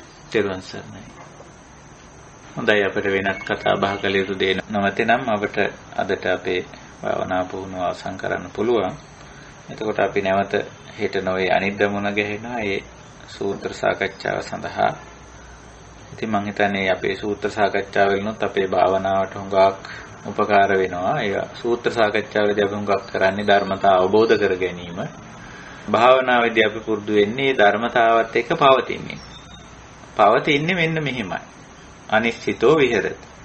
ඇලෙන්නේ ගැටෙන්නේ මුලා වෙන්නේ නැතුව කටයුතු කරන. එතකොට ධර්මාවබෝධයේදී අපි එළුම් කොලේ ගැනත් වතුර බින්දුව ගැනත් දෙකම ගැන හොඳට ඉගෙන ගන්න. ඒකයි. නමුත් භාවනාවේදී කරන්නේ නෙළුම් කොලයක් වෙලා ඉන්නවා. ඇලෙන්නේ ගැටෙන්නේ මුලා වෙන්නේ නැතුව ඒකට අර සිහිනුවන වීර්ය හොඳට උපද්දාගෙන කටයුතු කිරීම. විශේෂයෙන් අපි දැනට මේ සතිපට්ඨාන භාවනා ක්‍රමයයි යන්නේ. ඉතින් සතිපට්ඨාන භාවනා ක්‍රමයේ ඒක තමයි මූලික කුසලතාවය. ඉතින් ඇලුනොත්, ගැටුනොත්, මුලා වුනොත්, ඒ කියන්නේ නිශ්චිත වුනොත් වෙන දේ දැන් අපි දන්නේ. ඒ කියන්නේ නිශ්චිතස්ස චලිතං. චලිතය කියලා කිව්වේ අර කෙලෙස් වලට. ඉතින් කෙලෙස් ඇති වුණු ගමන්ම දුක්ඛස්ස මූලං ඒක. ඒක දුකට මූලක් වෙනවා. දුක ඇති කරන. ඒකයි අනිශ්චිත වෙන්නේ. අනිශ්චිතෝ නචලති. අනිශ්චිත කෙනාගේ එහෙම චලනයක් එහෙම නැත්නම් ක්ලේශ ඉපැද්දීම නැහැ. එහෙනම් එතන දුක්ඛ නිරෝධය. ඒතර මේ නිශ්චිත භවයේ සහ අනිශ්චිත භවයේ නිවනත් එක්ක තියෙන සම්බන්ධතාවය අපි හොඳට තේරුම් ගන්න තියෙනවා. නිශ්චිත භව නිවීමට සැනසීමට හේතුවක් නෙමෙයි. අනිශ්චිත භවයි නිවීමට සැනසීමට හේතුවක් වෙන්නේ. ඉතින් හැම දෙයක් සමග අනිශ්චිත වෙන්නටයි මේ මහා සතිපට්ඨාන දේශනා නැත්නම් සතිපට්ඨාන භාවනා ක්‍රමය තුල අපිට උගන්වන්නේ. ඉතින් අපිට පුළුවන් මූලික කුසලතා තුන ඇති කරගෙන තියෙන නිසා දැන් සති සම්පජඤ්ඤ විරිය අපිට දැන් අනිශ්චිත වෙන්න පුළුවන්. ඉතින් දැන් යන්නේ අපේ ස්කන්ධ මට්ටමින් අපි අද ස්කන්ධ දෙකක් ගැන අවධානය යොමු කළා. රූපස්කන්ධය සහ වේදනාස්කන්ධය දෙක ගැන. ඉතින් මේ දෙකට අනිශ්චිත වෙන්න පුළුවන් අපිට. ඉදිරි අවස්ථාවල අපි අනිත් ස්කන්ධ පිළිබඳව අවධානය යොමු කරමු. ස්කන්ධය පිළිබඳව හැමතිස්සෙම අපේ ස්කන්ධ සමග ගනුදෙනුවක් තියෙනවා. සම්බන්ධතාවයක් තියෙනවා. ඒවෙන් තොරව පවතින අවස්ථා නැහැ. ඒ නිසා මේ කොයි වෙලාවෙත් ස්කන්ධයන් සමග ඇලෙන්නේ ගැටෙන්නේ මුලා වෙන්නේ නැතුව කටයුතු කිරීමයි අවශ්‍ය කරන්නේ. ඒක එක්තරා පුහුණුවක් කරහා අපි ඇති කරගන්න කුසලතාවයක්. ඒක මුලදි භාවේති වඩනවා පුරුදු වෙනවා පුහුණු වෙනවා. ඉතින් අන්තිමට එහෙම අනිශ්චිතවම කටයුතු කරන්න අපිට පුළුවන් වෙනවා. ඉතින් මේ මට්ටමට අපිට එන්න පුළුවන්. හොඳයි අපි උනන්දු වෙමු, උත්සාහවන්ත වෙමු, වීර්ය කරමු ඒ සඳහා අනිශ්චිත විහරණය සඳහා. අපි අදට අපේ භාවනා පුහුණුව මෙතකින් නිමා කරනවා. ඉතින් වෙනද වගේම මේ සත්කාරයට සම්බන්ධ වුණු සියලුම දෙනා මේ කාර්යය සංවිධානය කිරීමෙන් සහභාගී වීමෙන් ඒ වගේම මේවා තවදුරටත් අනිත් අය අතරට ගෙන යන්නට උත්සාහ කරන ඇත්තෝ ඒ විදිහේ ක්‍රමෝපායන් මගින් ඒ කටයුතු කිරීමෙන් භාවනා වැඩමුළුවට සහභාගී වෙලා මේවා තවත් අපේ භාවනා වැඩමුළුව අර්ථවත් කරගන්න දායක වීමෙන් කරුණ ඉස්මතු කර දැක්වීමෙන් අත්දැකීම් බෙදා හදා ගැනීමෙන් මේ නොඑක ආකාරයෙන් සම්බන්ධ වුණු සියලුම දෙනා සත්පුරුෂ සාදු ජන කල්යාණ මිත්‍ර හැම දෙනාම අකුත වේදීව සී කරගෙන හැමෝටම අපි අනුමෝදනා කරනවා හැම දෙනාටම සිතක් ශාන්තියක් යහපතක්ම වේවා මේ ධර්ම අවබෝධය මේ භාවනාමය කුසලයේ මේ ජීවිතයේදීම සියලු ක්ලේශ ධර්මයන් දුරු කිරීමෙන් ලබන නිර්වාණ ධර්මයේ සාක්ෂාත් කිරීම පිණිස උපකාරී වේවා උපනිශ්‍රේ වේවා හේතු වාසනා වේවා කියන උතුම් අදිෂ්ඨානෙන් අපි අනුමෝදනා ගාථා ආශිර්වාද ගාථා කියලා අපේ කටයුතු නිමා කරමු.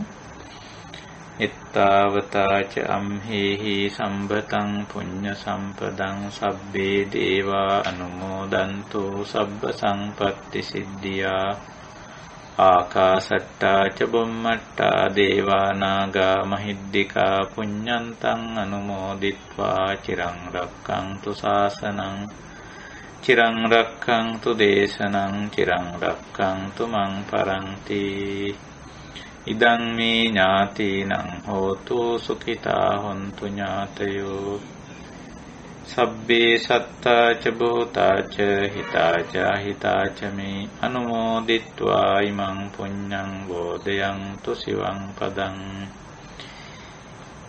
අදිෂ්ඨාන ඉමිනා පුඤ්ඤ කම්මේන මාමේ බාල සමාගමෝ සතං සමාගමෝ හෝතු යාව නිබ්බානපත්තියා ඉදං මේ පුඤ්ඤ කම්මං ආසවක්ඛයා වහං හෝතු සබ්බ දුක්ඛා පමුඤ්චතු දේවෝ වස්සතු කාලේන සස්ස සම්පatti හෝතු ච පීතෝ භවතු ලෝකෝ ච රාජා භවතු ධම්මිකෝ හැම දිනාටම ආශිර්වාද කරනවා බුද්ධ ධම්ම සංඝ තුනුරුවන්ගේ අප්‍රමාණ ගුණ බලයෙන් පින්නත් ඔබ හැම දිනාටම සිතක් වේවා ශාන්තියක් වේවා යහපතක්ම වේවා කායික සුවය මානසික සුවය සැලසේවා ඊන් ලැබෙන අෂ්ට සීල තුල ඊතා ඉක්මනින් ඊතා පහසුවෙන් සීල සමාධි ප්‍රඥා ගුණ පුරාගෙන මේ ජීවිතයේදීම පරම ශාන්ත නිර්වාණ ධර්මයේ සාක්ෂාත් කරන්නට හැම දිනාටම ශක්තිය ධෛර්ය වාසනාව උදා වේවා සබ්බීතියෝ විවජ්ජන්තු සබ්බ රෝගෝ විනස්සතු මාතේ භවත්වන්තරායෝ සුඛී දීඝායුකෝ භව අභිවාදන සීලිස්ස නිච්ඡං බුද්ධාපචායිනෝ චත්තාරෝ ධම්මා වඩ්ඩಂತಿ ආයුවන්නෝ සුඛං බලං ආයුරාෝග්‍ය සම්පatti සග්ග සම්පatti මේවච අතෝ නිබ්බාන සම්පatti මිනාතේ සමිජ්ජතු තෙරුවන් සරණයි සුවපත් වේවා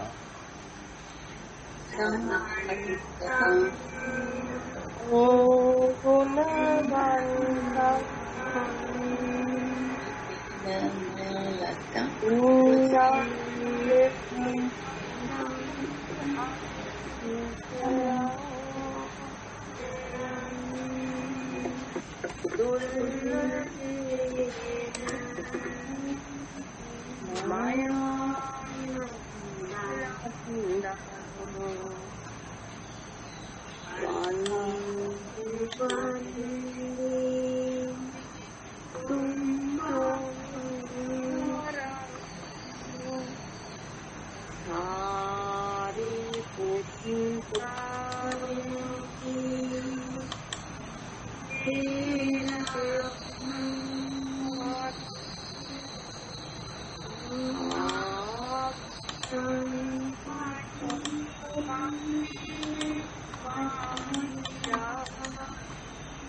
තෙරුවන් සරණයි සුවපත් වේවා.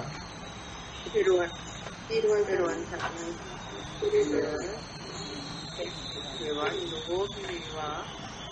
හැම දිනාටම තෙරුවන් සරණයි.